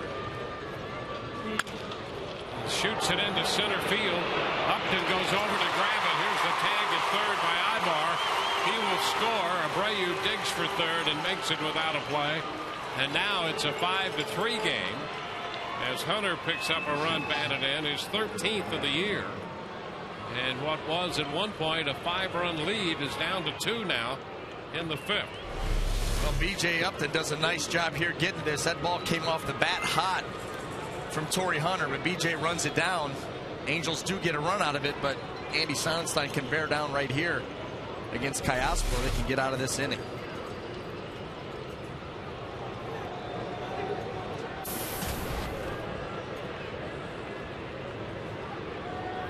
Kayaspo was the runner breaking off first. The throw is not in time. Skips through into center, backed up by Zobrist. Throw to the plate is not in time, and Abreu scores, and now it's 5-4. Kendrick breaking off first into second with a steal, and on the throw, an error charge to Jaso, allowing Abreu to score. Well, this is exactly what the Rays like to do. Put pressure on the defense, force them to make a play. Kendrick takes off, the ball off his legs, and Bobby Abreu is able to slide home. Angels pick up another run, didn't even have to swing the bat.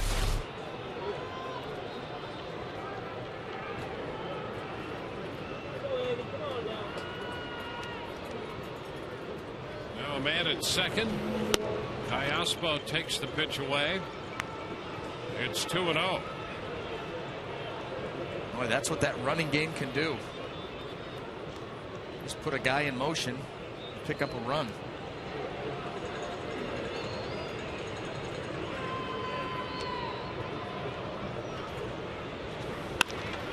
And a base hit into right field. Joyce with the pickup. Kendrick will try to score. The throw not in time. Throw to second is in time to retire the side. But Kendrick scores on the base hit by Kayaspo, and he is out trying to move into second. So it's a 5-5 game now, middle of 5.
bottom half of inning 5. Experience a Rays game from the all-inclusive Whitney Bank Club, offering extraordinary seating and luxuriously lounge and dining areas. The Whitney Bank Club features an upscale full menu buffet and inclusive drink options. Call 888-FAN-RAYS or go to RaysBaseball.com to purchase tickets or for more information.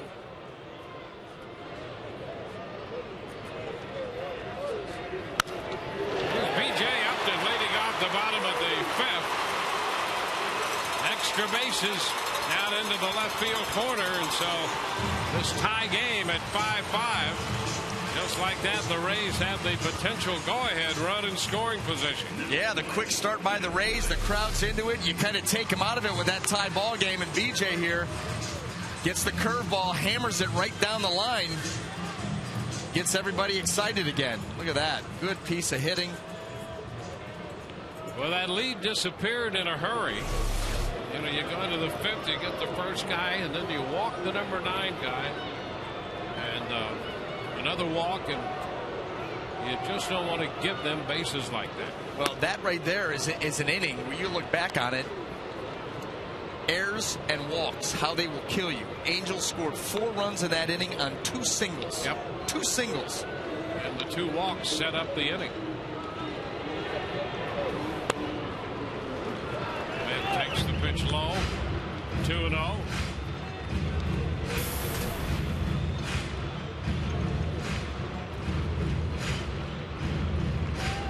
Action in the bullpen for the Angels.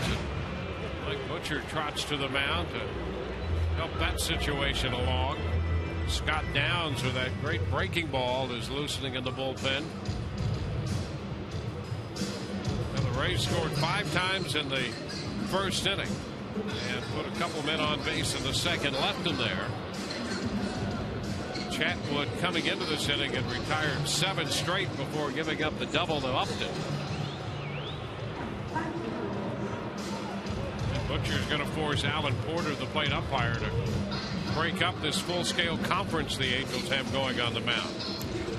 Well, there's a lot of managing, decision-making going on right now, both between Mike Scioscia and Joe Madden, how they're going to piece together outs the rest of this ball game. So here's Joyce. 2 balls, no strikes. Check on Upton back there. Taking up a little more time.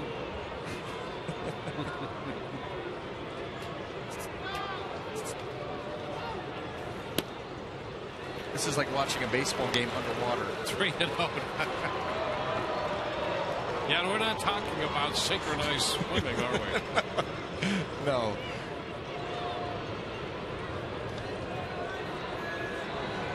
Three-0 pitch. Ball 4. First 2 men on base here in the 5th. And now Ben Zobrist.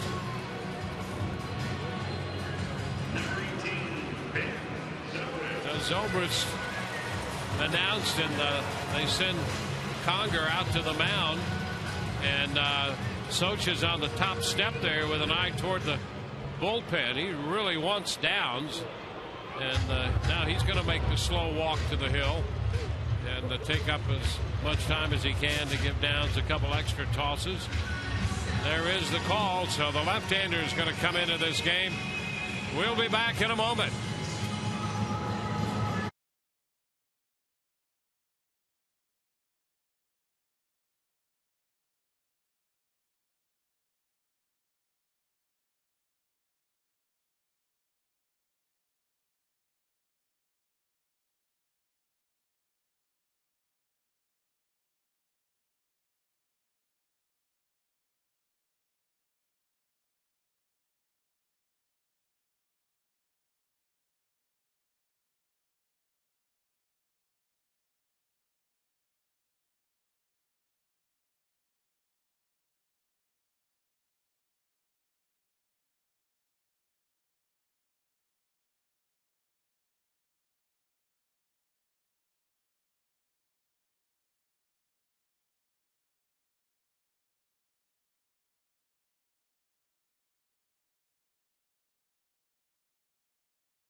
Brought to you by your local Southern Ford dealers. By Hyundai, it's time to join the movement. And by Checkers, feast on. Rays continuing the homestand, wrapping up this series against the Angels. Right now tied 5-5. Rays batting in the bottom of the 5th inning. Tyler Chatwood departs after making this emergency start. He pitched 4 innings plus and made 87 pitches.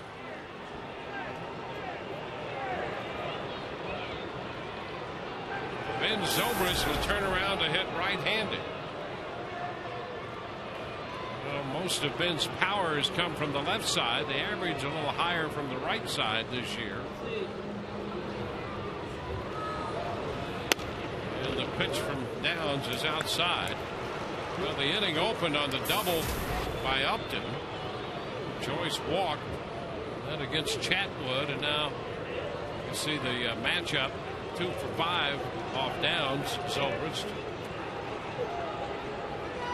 So has a walk in that mix. Takes a strike over the outside edge.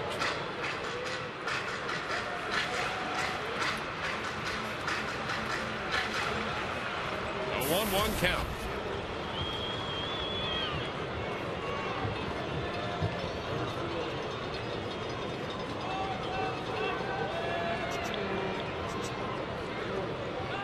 Pickoff play at second.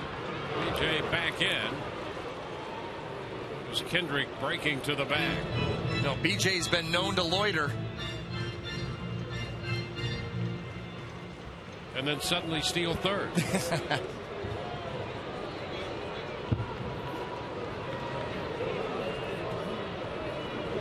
Widens his lead a little bit. Kendrick shortens up on him. And a ground ball in and out of Downs' glove. He'll go back to second. And out there. It wasn't the prettiest out they ever got. But the Downs recovered and made the throw back to second. The Ibar covering to get the out with Upton going to third.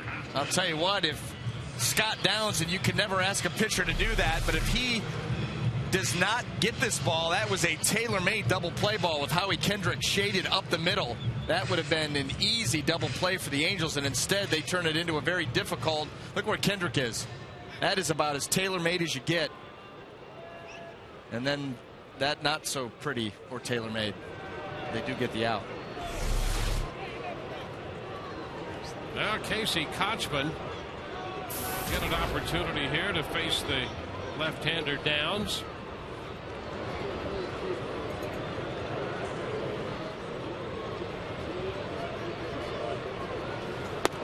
He takes a pitch inside. Kochman singled in a run. His first time up.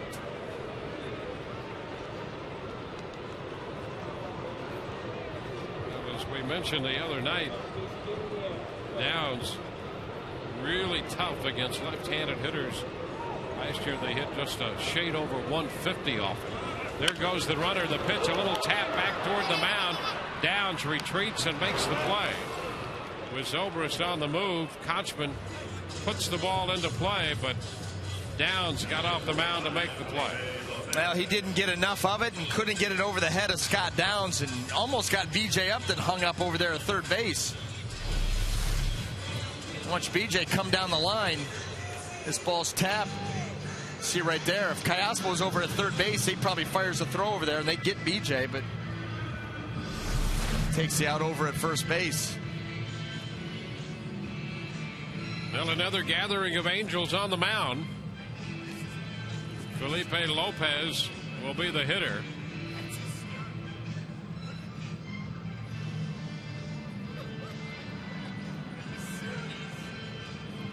Men at second and third.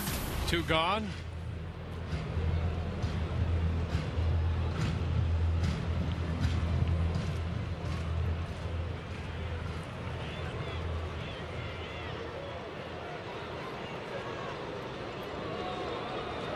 So here's Lopez. 2 men in scoring position. Felipe for one lifetime against Downs. The pitch is away from him. 1 ball, no strikes.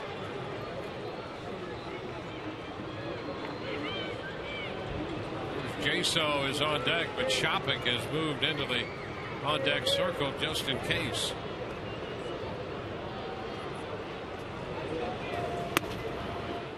That pitch away.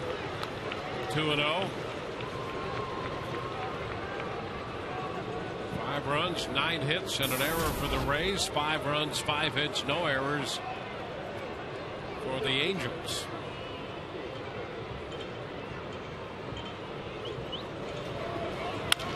And a tap out to second base. Kendrick picks it up, and the throw to first in time.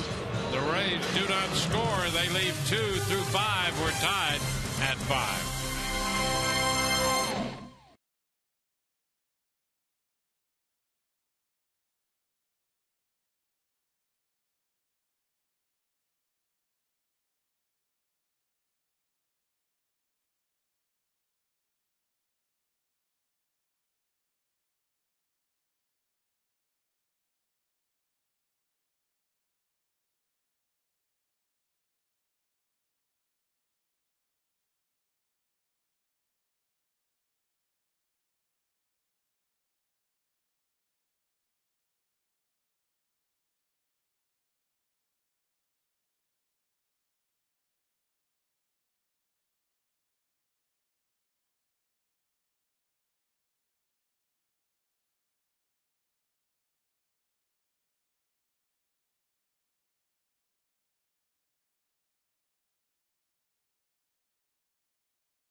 A question presented by AT&T.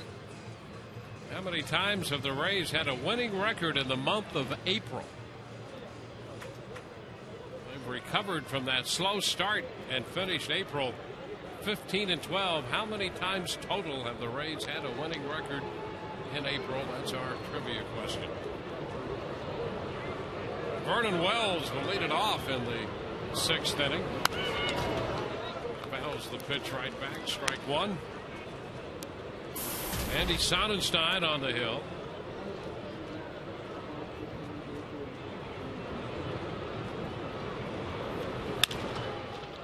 And a fly ball into center field.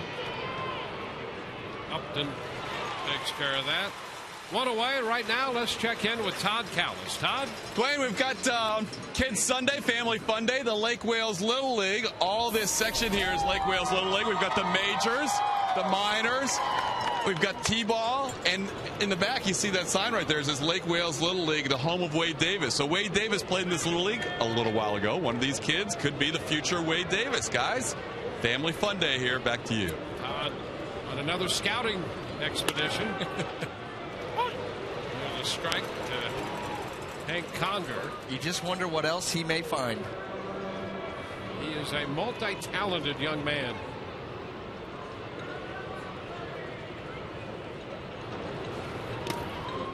Pitch is down. It's 1-1. He draws a crowd wherever he goes. Little leaguers, bachelorette parties. There he is. Look at his entourage. Yep. One so far, but that will increase. It'll eventually look like a conga line. The Callis conga line now forming on the Lido deck. A ball, 2 strikes. Popped up. Foul ball, and Jaso back toward the screen. Makes the catch. 2 outs here in the 6th inning.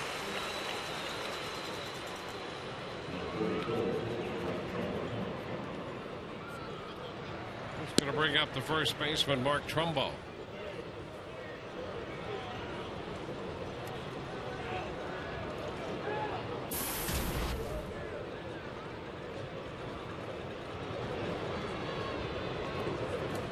Trumbo doubled his first time up. Fly ball to right the last time, and the pitch is a strike.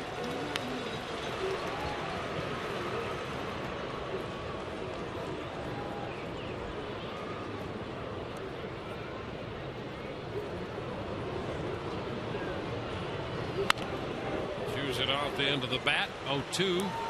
Good breaking ball there by Sonnenstein. Saw Trumbo pull off that pitch and barely hit with the cup end. Just think breaking away from him. He barely nibbles that foul.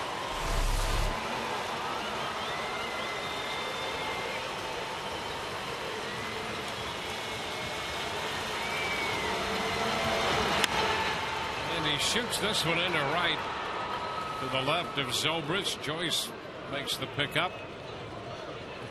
Ball moving away from him. He was reaching out and hit it the other way. Well, it's almost like he suspected Andy Sonnenstein was going to try to lead him a little bit further off the plate with the curveball. So he went way out there to get it. That was not a bad pitch at all. Trumbo does a nice job of poking that into right field.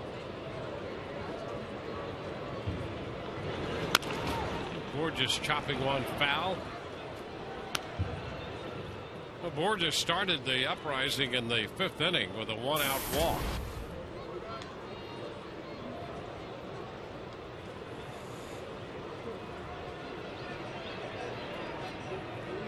Sonnenstein following Alex Cobb, who pitched 4 1/3. Cobb made 74 pitches in his major league debut. This one low and stopped by Jaso. Just rolling in just behind him. 1-1. Cobb, his strike to non-strike ratio was at 50%. Cesar Ramos throwing in the bullpen now. 37 and 37, and that's something that he will want to improve.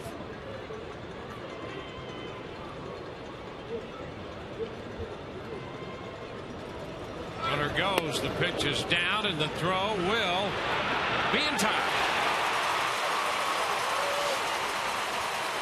So Trumbo out on the run. Zobrist put the tag on him. We go to the bottom of the 6th, tied 5-5.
Rays Coming in to hit in the bottom of the 6th inning, and it's time to get the answer to our AT trivia question.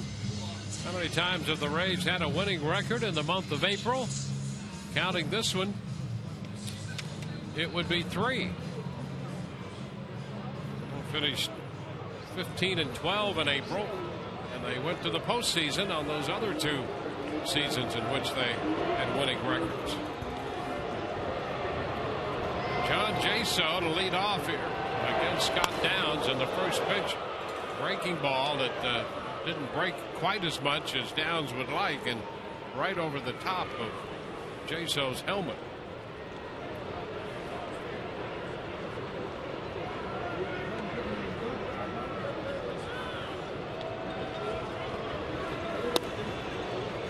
Pitch inside. 2-0.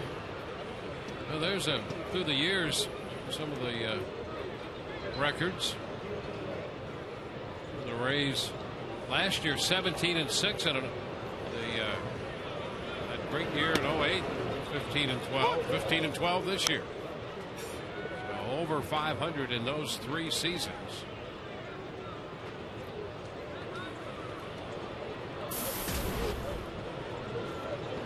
Two and 1 the count. It's foul down toward the bullpen. And that's Juan Cruz throwing in the bullpen right now.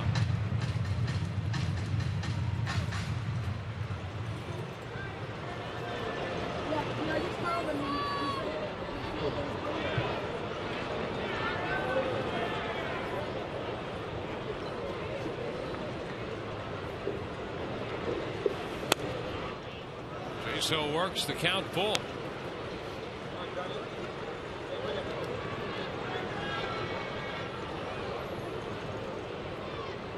The Rays tied with the Angels now.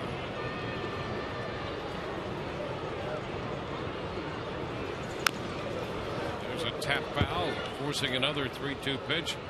Rays becoming, speaking of Aprils, the first team ever to finish April with a winning record after losing their first 6 games. In fact, there have been no other teams that started the season 1-8 and finished April with a winning record. Line drive and a base hit into center.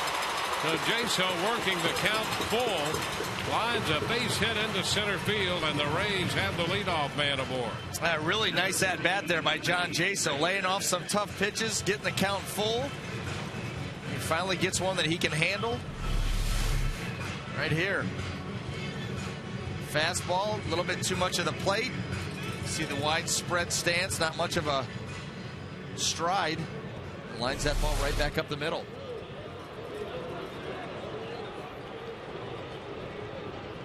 Now Reed Brignac looking for his first hit of the day. Let's see how the Rays play it with Callaspo close at third. And Reed shortens on the bat, takes the pitch for a ball.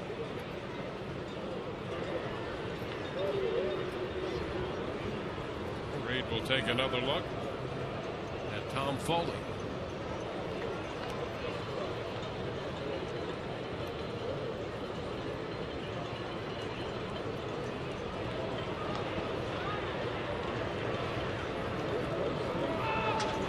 Brignac bunts first base side. Covering Kendrick, taking the toss from Trumbo, and the sacrifice moves Jaso up to second base. Yeah, nice job 3-4 on that play. Good execution there on Reed Brignac. Runner on first like that, you want to bunt the ball to the right side. Force the first baseman to come in if they had any designs on trying to throw the runner out at second base. You get it over there to the first baseman. It's an awkward throw for him, so they just take the one out. You move the runner up. It's a good job. Now Sam Fuld.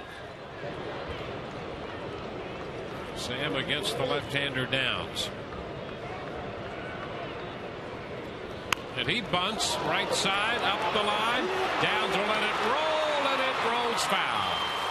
Well, Downs got over there and decided his best chance was to see if that ball would roll foul, and it does. Well, if it was anybody but Sam Fuld with his speed, Scott Downs probably picks that ball up early and makes a play. But because Sam Fuld gets even with the ball, he's thinking, ooh, can I grab that and tag him or flip it? He decides against it. Unfortunately, it rolls foul for him. But that was the whole thought process there. Do I have time to reach down, grab this ball, and either tag Sam Fuld or be able to make a flip? He didn't think so. And when it rolls foul, you want to make a pickup as quickly as possible. Trumbo had to come in. That ball had a few revolutions on it before anybody picked it up. Sam pops it up on the infield. Ibar in from shortstop, makes the catch. That's the second out. Especially on a bunt that's going up the first base line, because so many guys have run down that line. That dirt is all chopped up. So there's little chunks of dirt, little pieces of dirt laying all over the place over there. So just because a ball's rolling foul doesn't mean it can't hit something right and pop right back. That's what you're talking about right there. And, you know, there was, for a split second there, had to be a little bit of an anxious moment before Trumbo came in and made the pickup. Now Damon.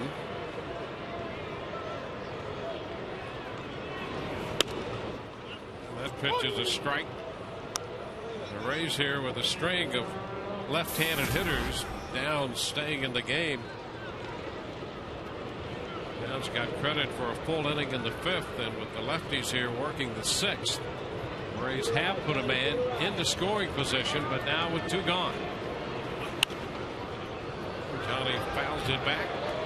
0-2.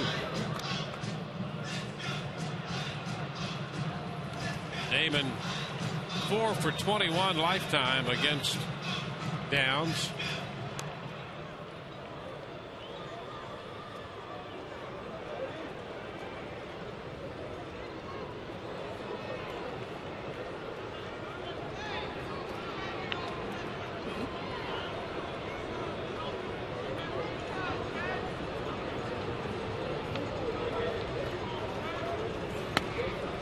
Close right there for a ball. Downs thought he had him. He thought he surprised him. He executed the pitch well, and Alan Porter says just off the plate. Boy, that is tight. There's nothing Johnny Damon could do. He's just hoping that gets called a ball.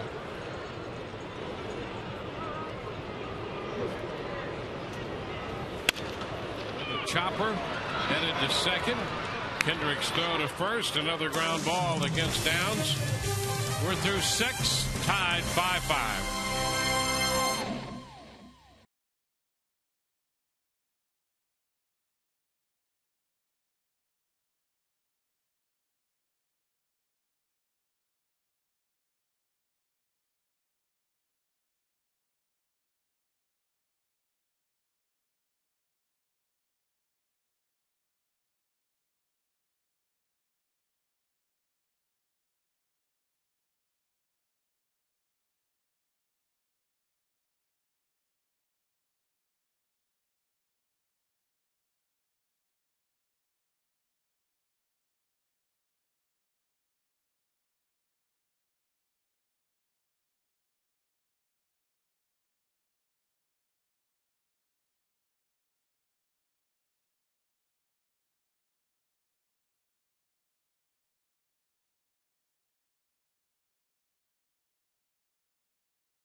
We're on up there, up on the upper deck. You can look that way.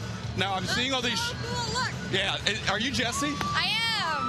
This is a bachelorette party. Now, how did you guys end up in Tampa, Florida, if you're from New Brunswick? We vacation here all the time. We love it. And came out to support the Rays. Yeah. And this is your mom behind us. She is. My mom and my maid of honor. Mom and maid of honor. Now, you guys could be on the beach. You could be on a boat. How do you end up at a baseball game for your We love the Rays.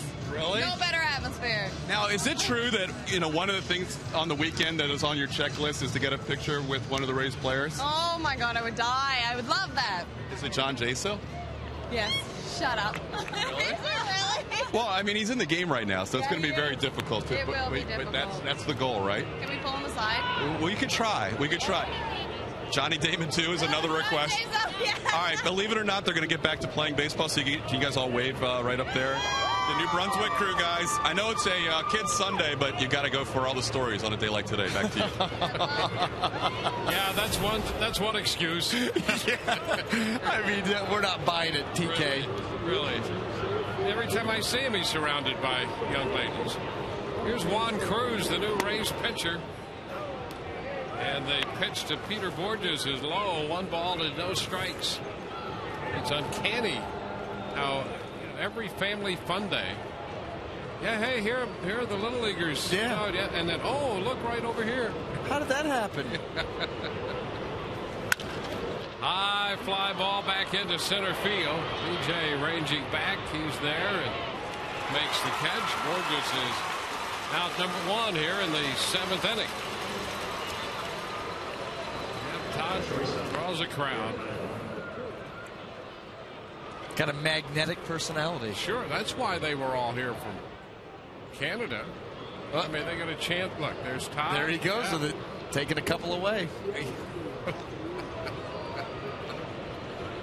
Look at that. That's like his security detail.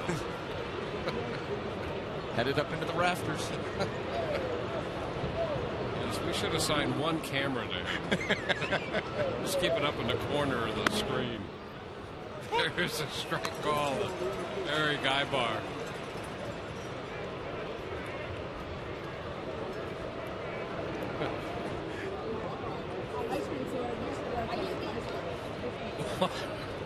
One strike to count. Now let's get back to the game. Todd's quite a distraction. The pitch is high. 1-1 now.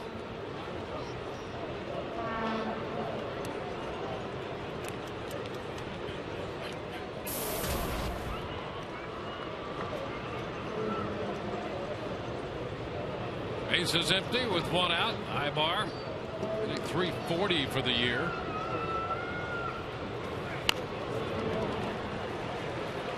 A ball and 2 strikes.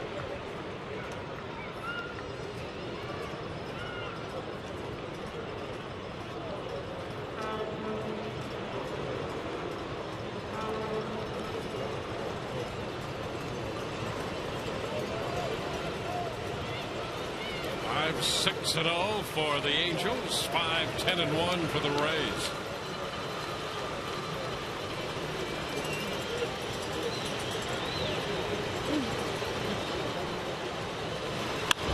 That's foul the other way.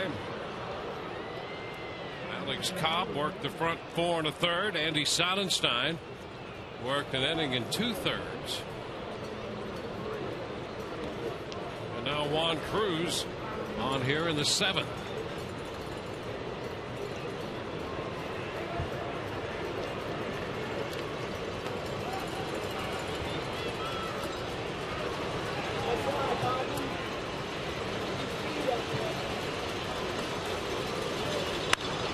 Minor foul. Holds the count right there at 1-2.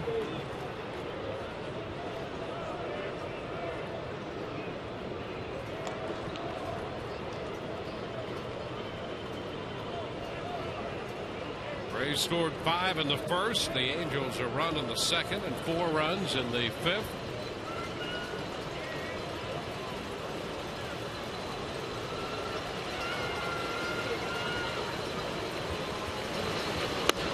And a cut to miss. Ibar out on strikes. Backdoor. Juan Cruz. Coming with that little backdoor cutter.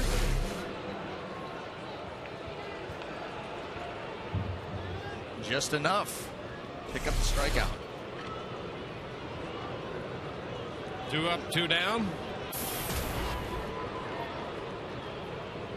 Robbie Abreu.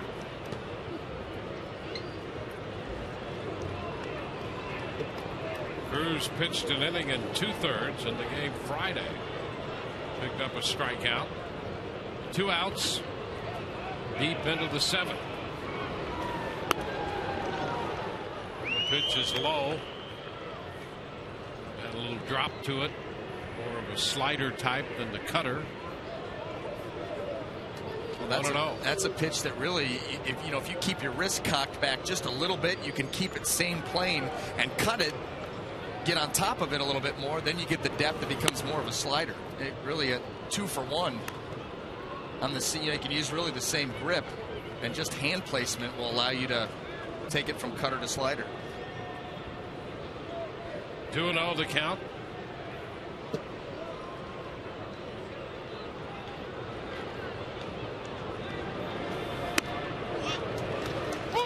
There's a strike, and it's now 2-1.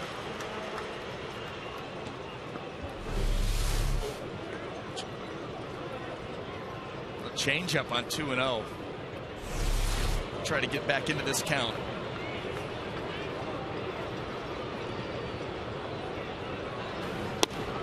Now it's 3 balls and a strike.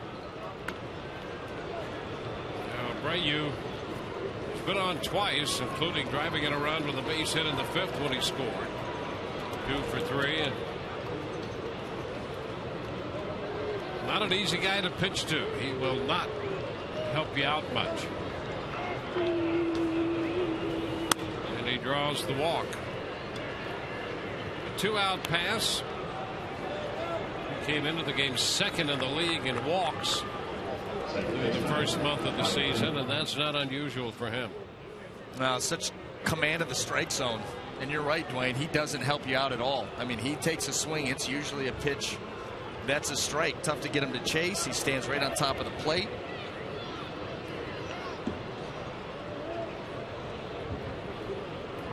Howie Kendrick 0 for 1 with 2 walks. He has scored a run. Abreu back in at first.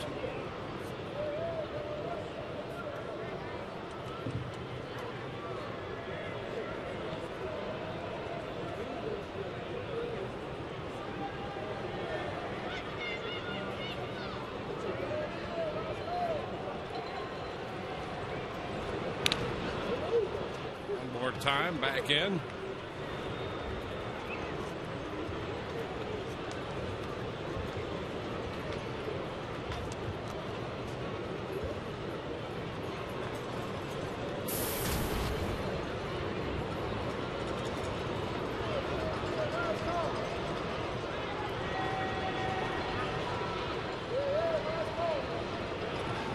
And again, keeping an eye on Abreu.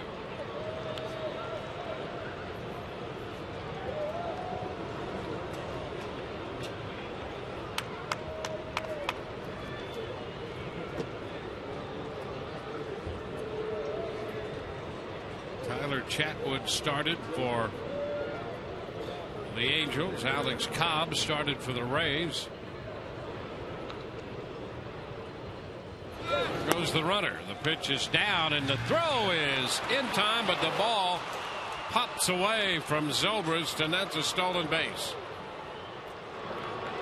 Well, the Rays are able to pick up a stolen base with B.J. Upton earlier in the game on a very similar play. Ball getting kicked out, ball there ahead of time. Here's the tag, and that's it. Same exact play. Ball beats the runner, runner kicks the glove.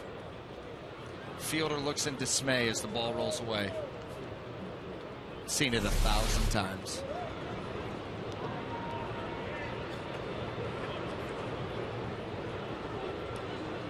Now a man in scoring position, and Kendrick takes the pitch high.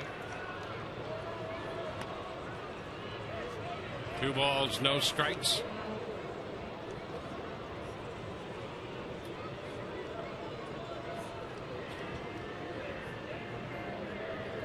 Abreu with that steal of second, 3 of 4 on the year in that department.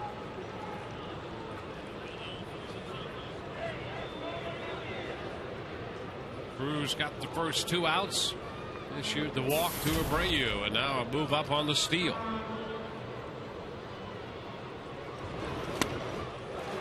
And Kendrick out in front. Boy, good sweep on that pitch by Juan Cruz. Watch this thing just take off.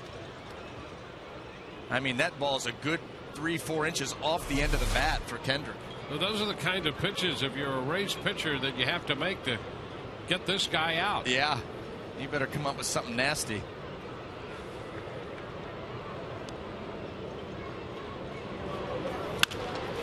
Fly ball into right. Fastball. Joyce makes the catch, and that takes care of the Angels. They leave a man. We go to the bottom of the 7th. Upton will lead it off.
It's a great afternoon of baseball here as we move into the bottom of the 7th. Rays and the Angels tied 5-5. Fans taking their 7th inning stretch. Rays scored all 5 of their runs in the first. The Angels with a run in the second and 4 runs in the 5th. With Brian Anderson and Todd Callis, Dwayne Stats, Todd with a cast of thousands.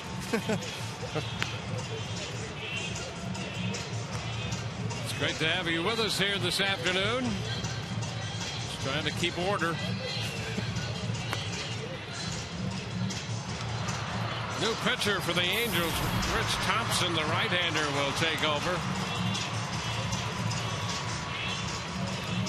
Scott Downs worked 2 innings. And the Rays will have B.J. Upton to lead off here against Thompson. He missed the hijinks down the left field line. The banana got planted by the security guard. So that banana can at times be unruly. Well, yeah. Took a shot. Look at right here, showing up the security guard. Says that's enough. How about that? Just bruised the piece of fruit. Whoa, a little bit much there. Cut away. Hate to see a banana be abused that way. Pitch to B.J. Upton is you down. can always put it in a fruit salad or make a nut bread out of it. 1 ball, no strikes, the count to Upton.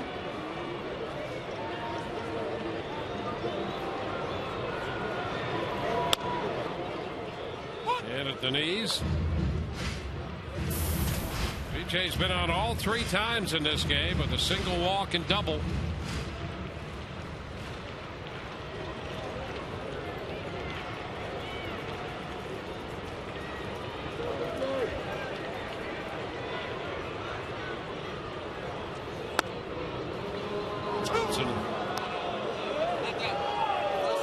Strike on that. The beneficiary. That was not a very good pitch. He left it inside a little bit, but let's take a look. Wow.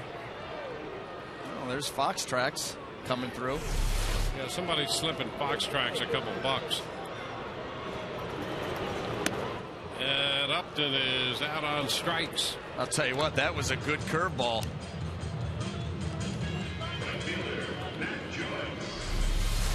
All right, tight break and late. Look at that, just gone. Really nice pitch.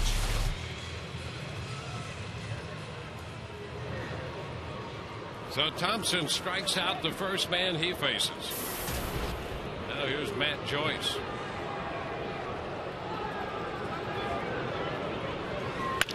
And a ground ball, base hit over the bag at second into center.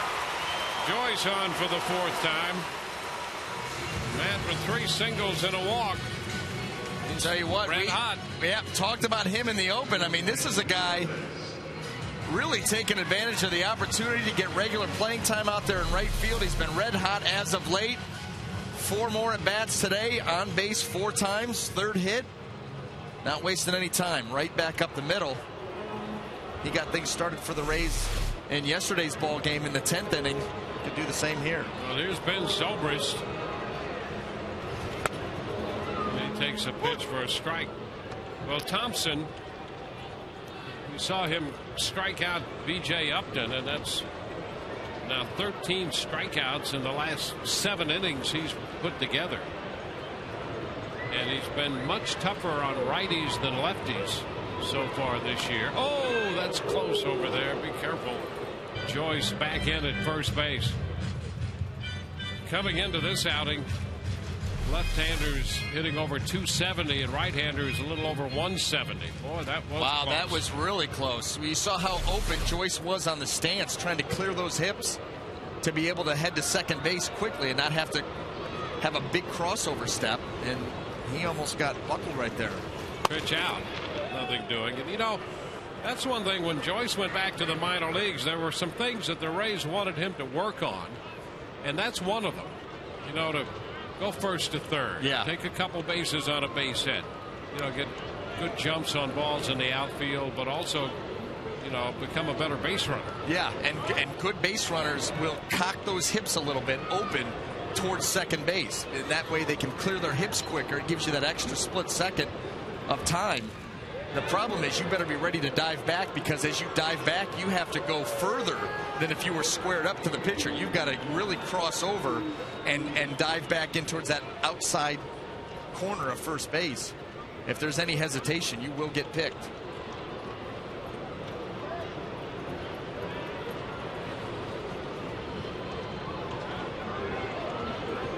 And again to first, and again it's close.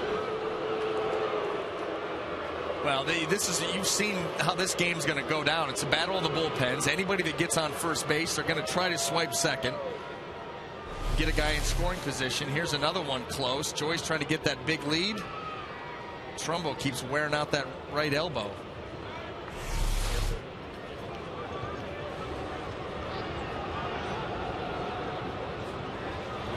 And again a move to first. No tag this time.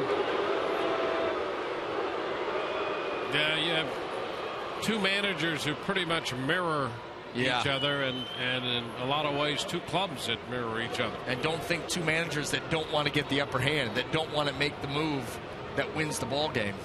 They manage half the time against each other as they do in the game.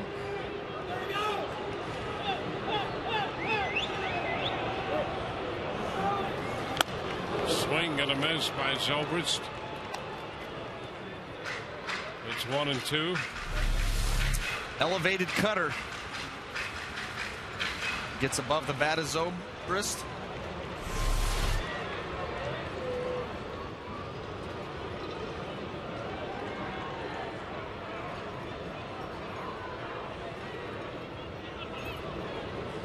Joyce with the lead again. 1-2. There he goes. The pitch is a strike call, and the throw is not in time. I think he had it and then didn't have complete control of that, and then came back and tried to tag him, and I think that's going to be the call by Tom Hallion. Joyce is going to be in with a steal, and we're going to have an argument. Let's take a look at this, at the sequence after the catch. Yeah, I mean, I think that was just a matter of Matt Joyce got his left hand in there early, but then watch it come off. Here comes the tag. He has the bag stolen right there. There's the tag. The foot, the hand comes off the bag, but the foot never lost contact. So he was in constant contact with the bag. That was a good call. A very good call by Tom Hallion, who stayed with that. He stayed with that play. Yeah, absolutely, because the hand and the hand's on the bag. Here comes the tag. The hand's still on the bag. Now as the hand starts to come off, the leg takes over.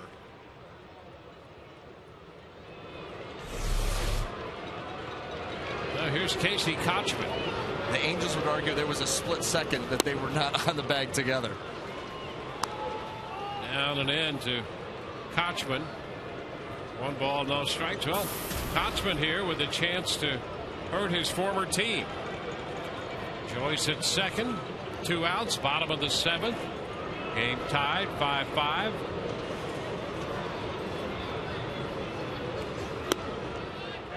Casey lays off another pitch, a breaking ball here, down and in.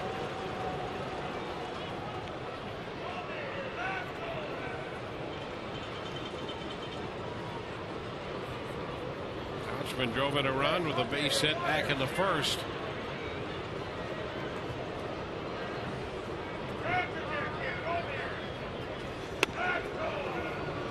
That's a strike. Cutter started wide and then broke over.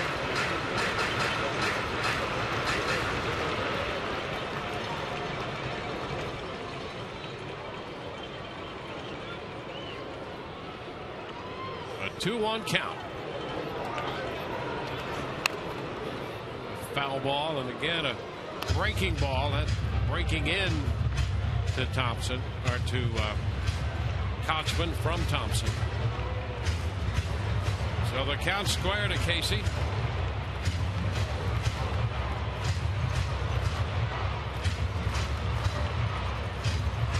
Rays had 7 hits in the first inning, only 4 hits since then.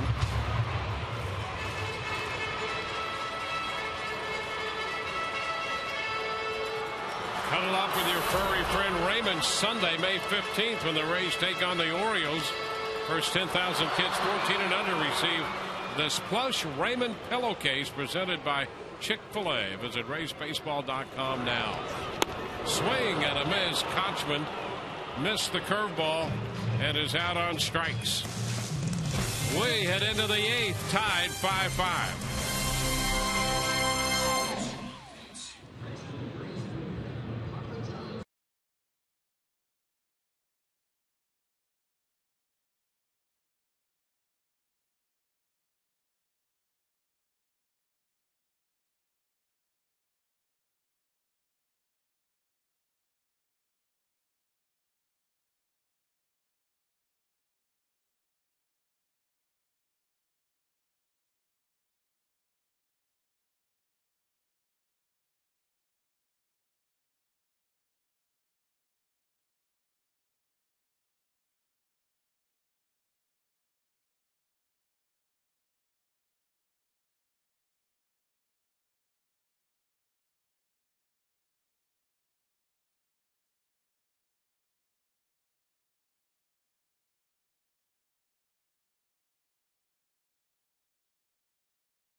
Between the Rays and the Angels, in case you missed it earlier, Alex Cobb made his major league debut today, and the roster move for Cobb to come up is that Jake McGee was sent to AAA Durham. So McGee goes down to Durham, and then more news from the minor leagues with J.P. Howe. Howe with another assignment today at the Florida State League with Port Charlotte. The Charlotte Stone Crabs. He goes an inning, 1 hit, 1 walk, 1 strikeout, 20 pitches, 12 of them for strikes. He'll next pitch for Durham out of the bullpen on May 5th. He started today. We'll have more on post-game, Rays Live, the post-game show, including hopefully a talk with Alex Cobb. Laura McKeeman will be in the Rays clubhouse, Joe Madden's press conference, and much more following the game. Guys? All right, we'll look forward to all of that.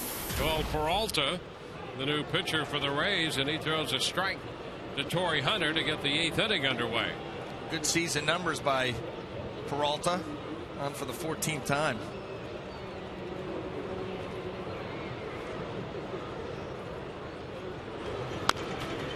Tap foul. 0-2. Cobb worked 4 1/3, gave up 4 runs. Sonnenstein an inning and 2/3, gave up a run. Cruz 1 scoreless inning, and now Peralta.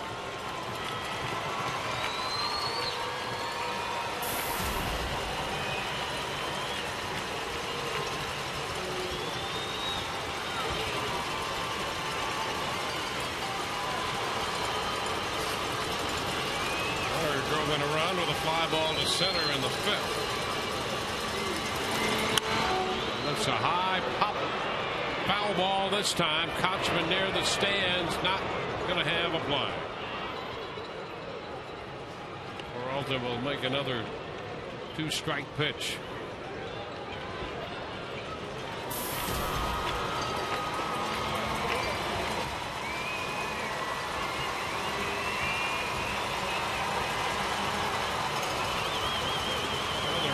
Asking the bullpen to hold the Angels.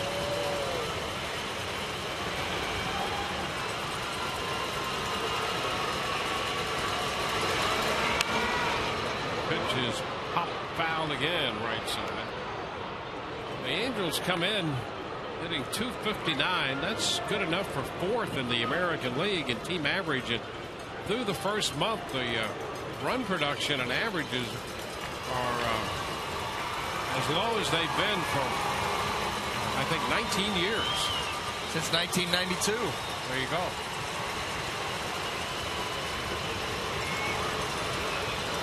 Two strikes to count. It's wide. Peralta there with that, almost that quick pitch. Seen him do that a couple of times and pick up some strikeouts. He'll get rid of that ball in a hurry. Try to surprise the hitter.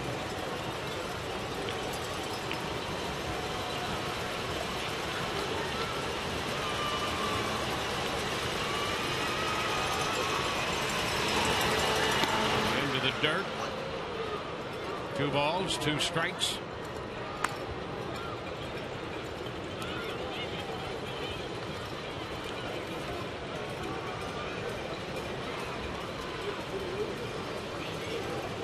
Pitcher number 4, Peralta.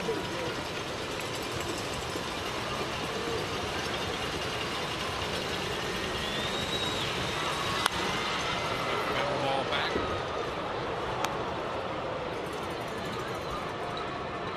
So Hunter and Peralta battling it out.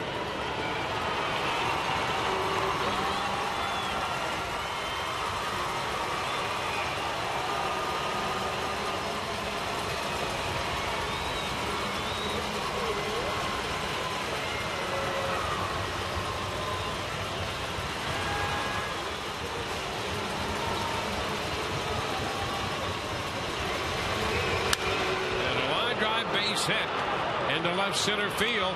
That's going to roll all the way to the wall. Extra bases coming here. Hunter turns second and holds with a double. Hunter's first hit of this game, his 3rd double of the year. Well, he got a full count slider, and he just absolutely ripped this pitch. Not very high, but he hit it so hard it was able to get onto the turf and roll all the way out deep into left center. That's what allowed him to get into second base.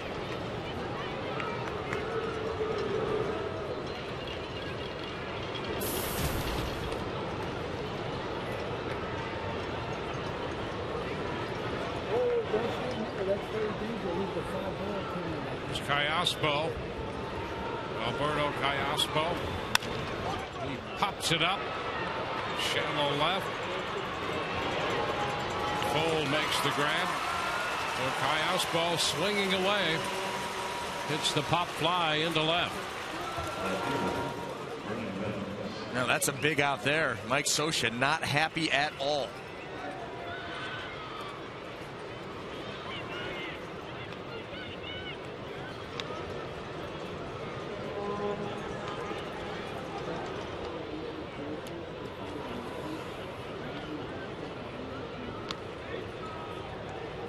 Here's Vernon Wells.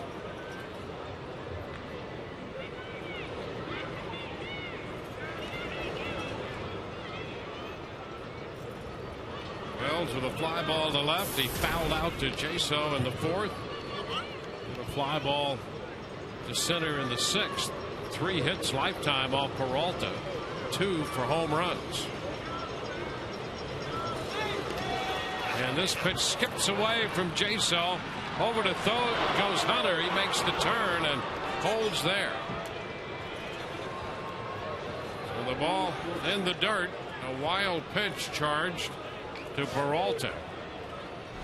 Well, that undoes the out by Callaspo. You like that because it was non-productive, but this one, a breaking ball that Jaso lets it get up into the midsection and it takes the bad hop. We can't let that happen.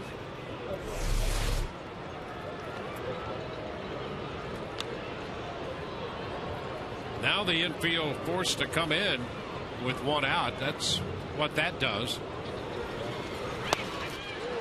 1-1. Well, swings through it.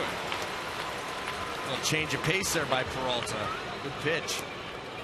One thing that's good about Joel Peralta is in these tight situations, runner on third with 1 out, he is very capable of picking up that strikeout. We're working for that right now.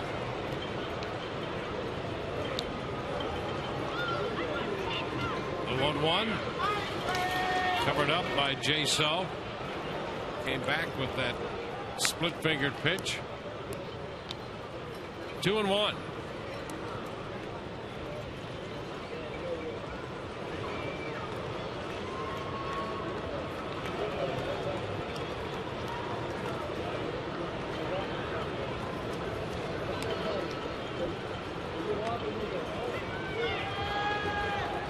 Game has been tied since the 5th. We're in the 8th.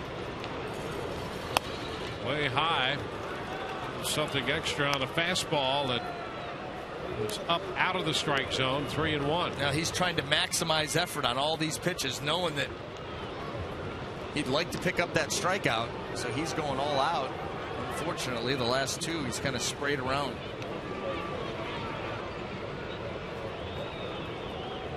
Wells ahead in the count. And he pops it up. Foul ball back at third. Lopez near the stands, reaching in and cannot come up with it. He got to the stands and then tried to lurch his way in, but came up a little short. Well, he gets over to the low wall over there. This ball actually ends up behind him. Yes, he has to reach back for it. If he could have moved, if he'd have moved back a couple of feet, he may be able to reach right in and make that catch, but with that ball being behind him in the wall there, tough to move in 2 planes.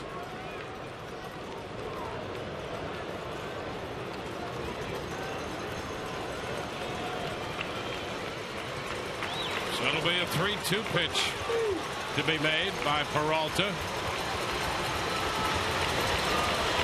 And ball 4. Wells would not chase that one.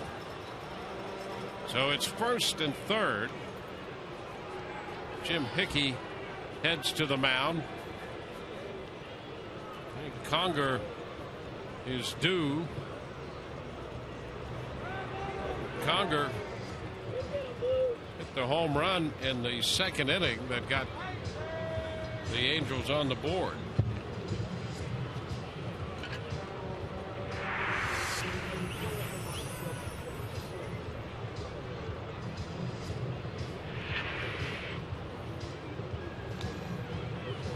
while the Rays discuss this situation here in the 8th inning. Conger, who sensed the home run, is grounded out and fouled out, will face Peralta.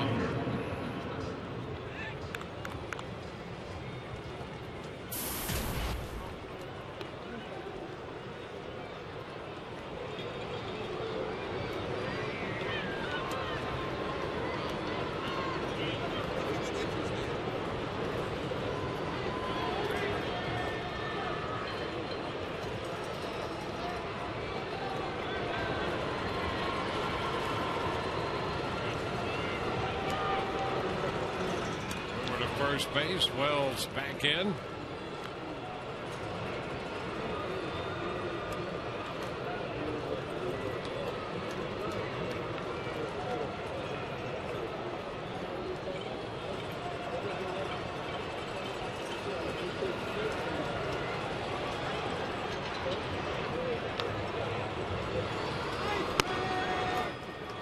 Pitch is a strike. Peralta pitched the 10th inning yesterday and got the win. The Rays won that game 2-1 on the wild pitch on court by Rodney, who's in the bullpen right now for Los Angeles. Keep an eye on Wells. Hunter the runner at third, Wells the runner at first.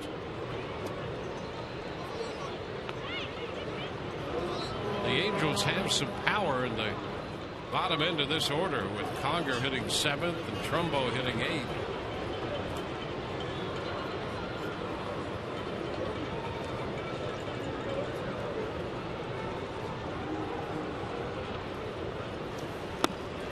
Cut and a miss. Comes back with another split. Throws one for a called strike. This one a little bit more depth to it. Conger out in front over the top of it.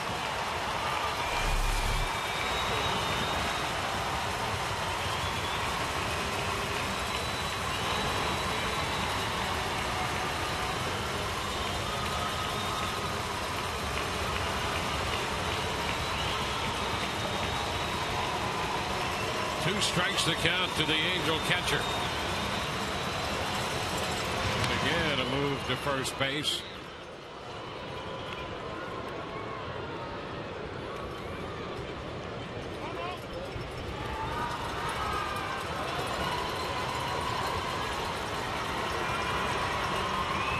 Peralta found himself in trouble when Hunter battled him to a 2-2 count. On the 8th pitch of that at bat, he doubled. He's now at third, moving up on a wild pitch.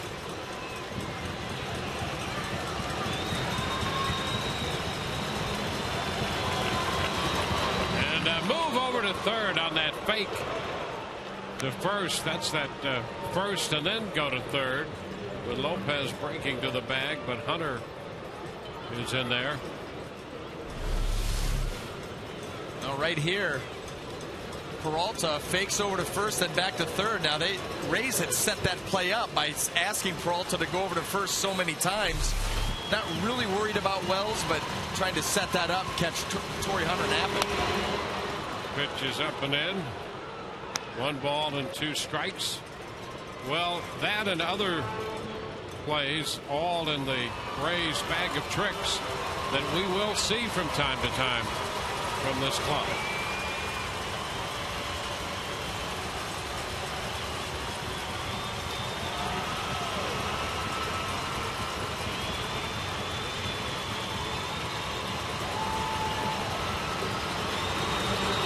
Ground ball by the mound.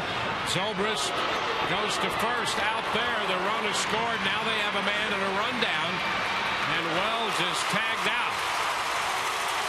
The Rays get a double play, but the toss to first took the force play double play out of effect, and so the run will score, and it's 6-5 Angels.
The Angels pick up the go-ahead run in the 8th inning.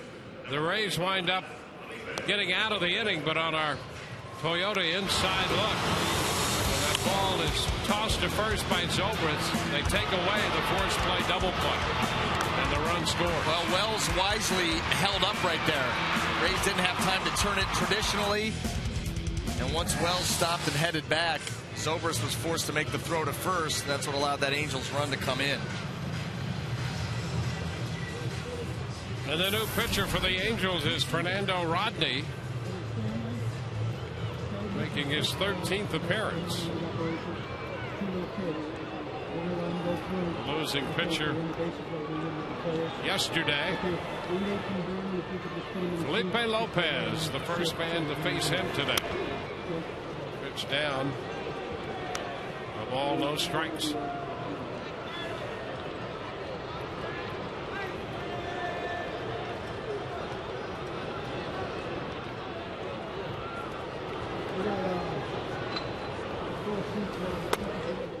Pitch is down.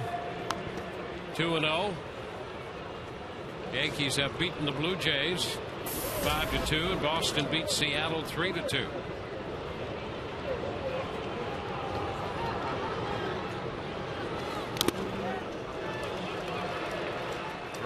The count. Here's the wild pitch that ended the game yesterday, allowing Matt Joyce to score.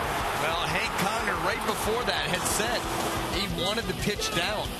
Not quite that far down. He spiked that ball, needed a cutoff man. Yeah, he wanted it down. He just wanted it a little longer. Yeah, he's right. Over the grass. And there is ball 4. Lopez draws the walk to open the bottom of the 8th.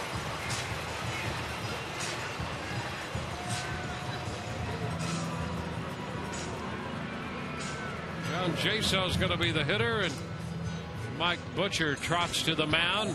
The Angels are going to break out another pitcher in the bullpen.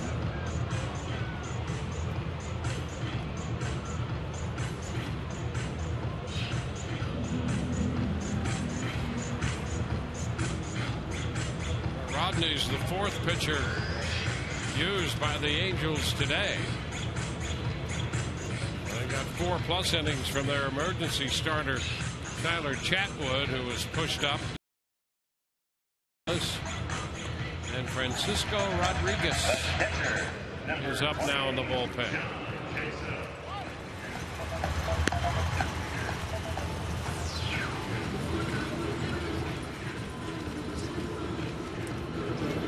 Well, the Rays have the leadoff man aboard here in this frame. And here's Jaso.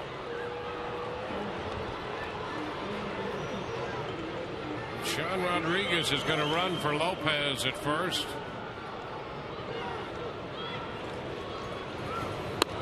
And Jaso looks at a strike.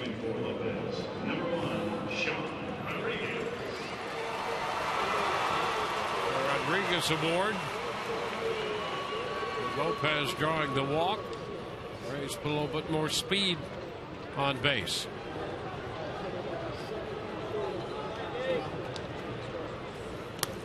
Too low. Conger comes out of there with that pitch down.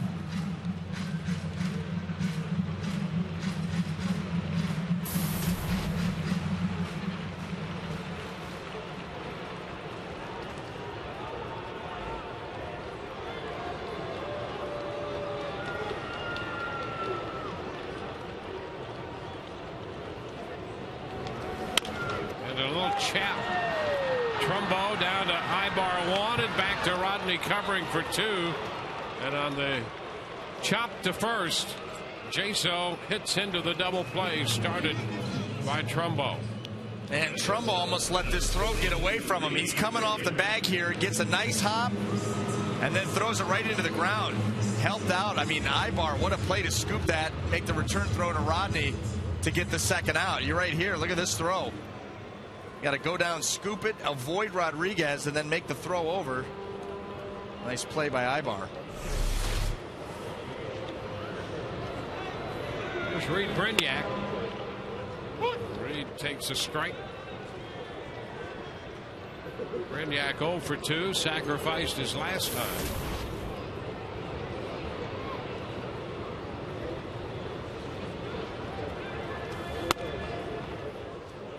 And strike two, says Alan Porter. Well, we've seen that same exact location called on B.J. Upton. His was a breaking ball that got called. That was a heater right in that top corner of the zone.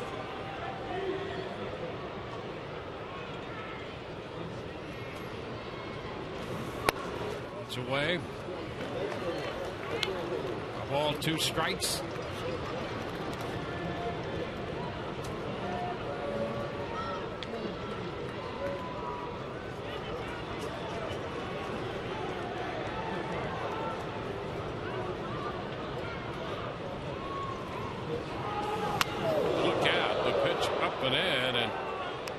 Had to turn and get out of there in a hurry.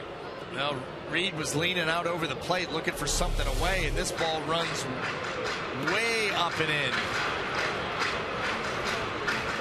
That'll increase that heart rate.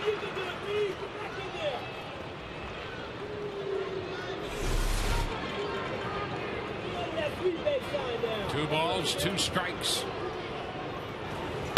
And a swing and a miss. That retires the side. Changed up on him. We go to the 9th, 6-5 Angels.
Six to 5, our Autoway text poll question asks you, in the month of April, what was the most memorable moment? That catch by Sam Fold in Chicago, the Johnny Damon walk-off home run against the Twins.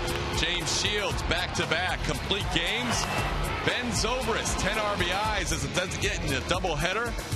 Text your votes to 789-789. 1 for Fold, TB2 for Damon, TB3 for Shields, TB4 for Zobrist, and we'll have the results for you in our Rays Live postgame show. Standard message and data rates apply. Gentlemen? All right, Todd, thank you. You're looking at Kyle Farnsworth. He's the new pitcher for the Rays, their 5th of the game, making his 12th appearance. 1-0 and 5 of 6 in save opportunities. He'll be working against Mark Trumbo to open the 9th inning. Well, the Rays need to keep this Angel lead to 1 run, and with no save opportunity left anymore, that's why you turn to the big guy.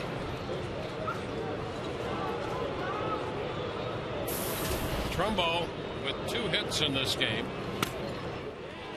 A piece of it foul, strike 1. Borges will follow, and then Ibar. Sean Rodriguez in the game at third base after pinch running for Lopez.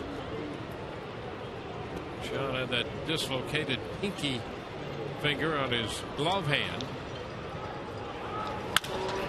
And he'll get the first ground ball, and the throw to first is in time.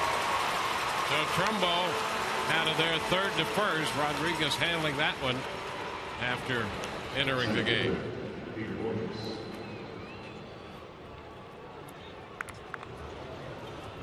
That'll be Peter Borges. Yankees beat Toronto 5-2. Boston over Seattle 3-2. And Cleveland beat Detroit 5-4. That's now 13 straight home wins by the Indians. Laporta had 3 runs batted in that game. High pop up now by Borges. I mean, they're winning games any way you can imagine. I mean, the start walk-offs. Yes, had a couple of those in a row. I'll tell you what, that just shows you confidence goes a long way. You get off to a good start,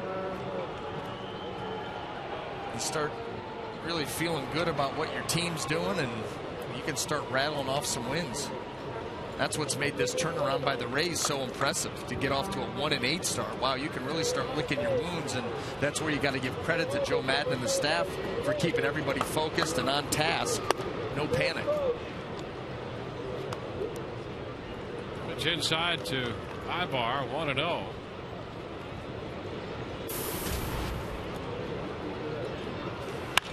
A ground ball back to the hill. Farnsworth with a toss over to Kochman. 1-2-3 go the Angels. Rays coming in to hit bottom of the ninth, down by 1.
Part of Auto Nation, the largest automotive retailer in the country, so we can do big things. By Honda, it's time to join the movement. And by Tampa Bay Radiation Oncology. When cancer strikes, strike back with CyberKnife and Tampa Bay Radiation Oncology. Rays coming in for their final shot. Fans making some noise here. It'll be the top of the batting order for the Rays.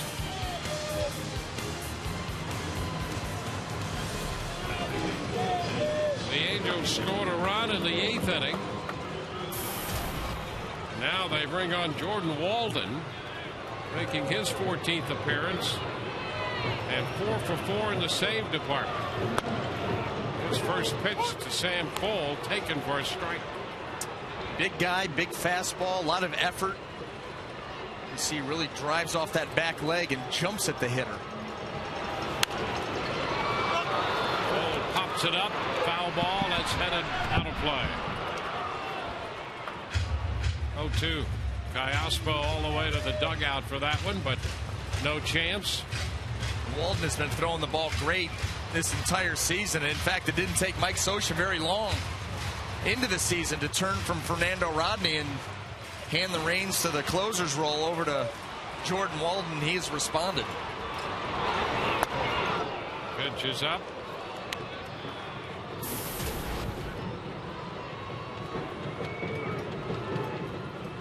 One ball, 2 strikes.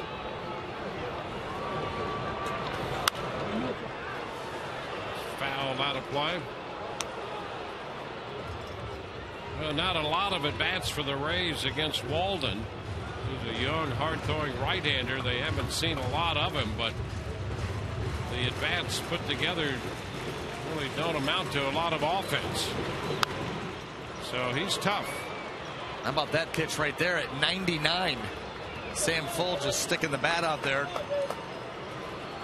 Spoiling it. Not going to drive that pitch.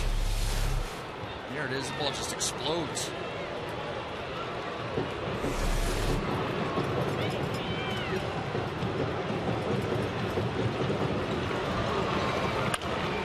Tap right side. Kendrick throws him out. Yeah, his off-speed pitch, say a changeup, is about the average major league fastball. Yeah. The upper 80s with those off-speed pitches.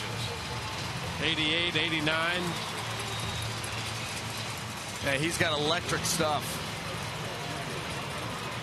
And he throws strikes, and that's why you see him in the role that he's in. There's Johnny Damon. Check swing and a chopper first base side. That ball kicked foul. That's a foul ball. They would have made a play on it with Walden getting over there, but the ball was in foul territory. James Hoyer a little bit slow on the trigger, making that call. He got a chance here to field it. Right there. And just foul. I mean just. Damon out front. You've got to be ready so early that even that off-speed pitch at 87 or 88.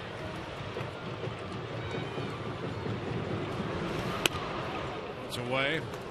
Yeah, Walden wants to stay away from Damon with that pitch. You don't want anything that's coming back over the plate where we've seen Johnny Damon be able to hurt some pretty good fastballs. And a pop-up. Walden after it, but coming in from third is Cayaspo. Boy, that's, as you know, a weird angle backing off the mound. Weird angle for a pitcher, but Cayaspo made the grab. Yeah, because, you know, you're throwing the pitch off the front of the mound. Here's the pop-up. Now you got to climb back up over the top, avoid the rubber. There you go. Sniper. That was the best move that he made right there at the very end. That's exactly right. Get out of the way. Stop it. B.J. Upton.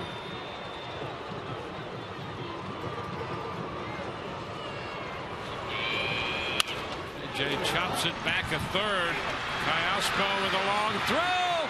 Out to call it first, and this game is over. Upton bounces out deep to third, and the Rays go up and down 1, 2, 3. So the Angels win this one 6-5. Thompson will be the winner. He's 1-1. Peralta, the losing pitcher, also 1 win and 1 loss. Walden will pick up the save.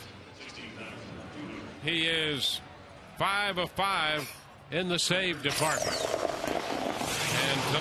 And this evening's Miller Lite tastes great in this moment. Will be the final out.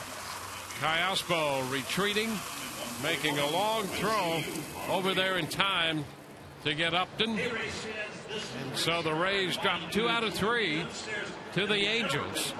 These two clubs have really battled it out. And after jumping to a 5-0 lead, the Rays drop this one 6-5. For Brian Anderson and Todd Callis, this is Dwayne Stabs. Hope you've enjoyed the telecast and not the outcome. Rays and the Blue Jays at 6 o'clock on Fox Sports Florida coming up Tuesday. Fox Sports Florida here in the Tampa Bay area.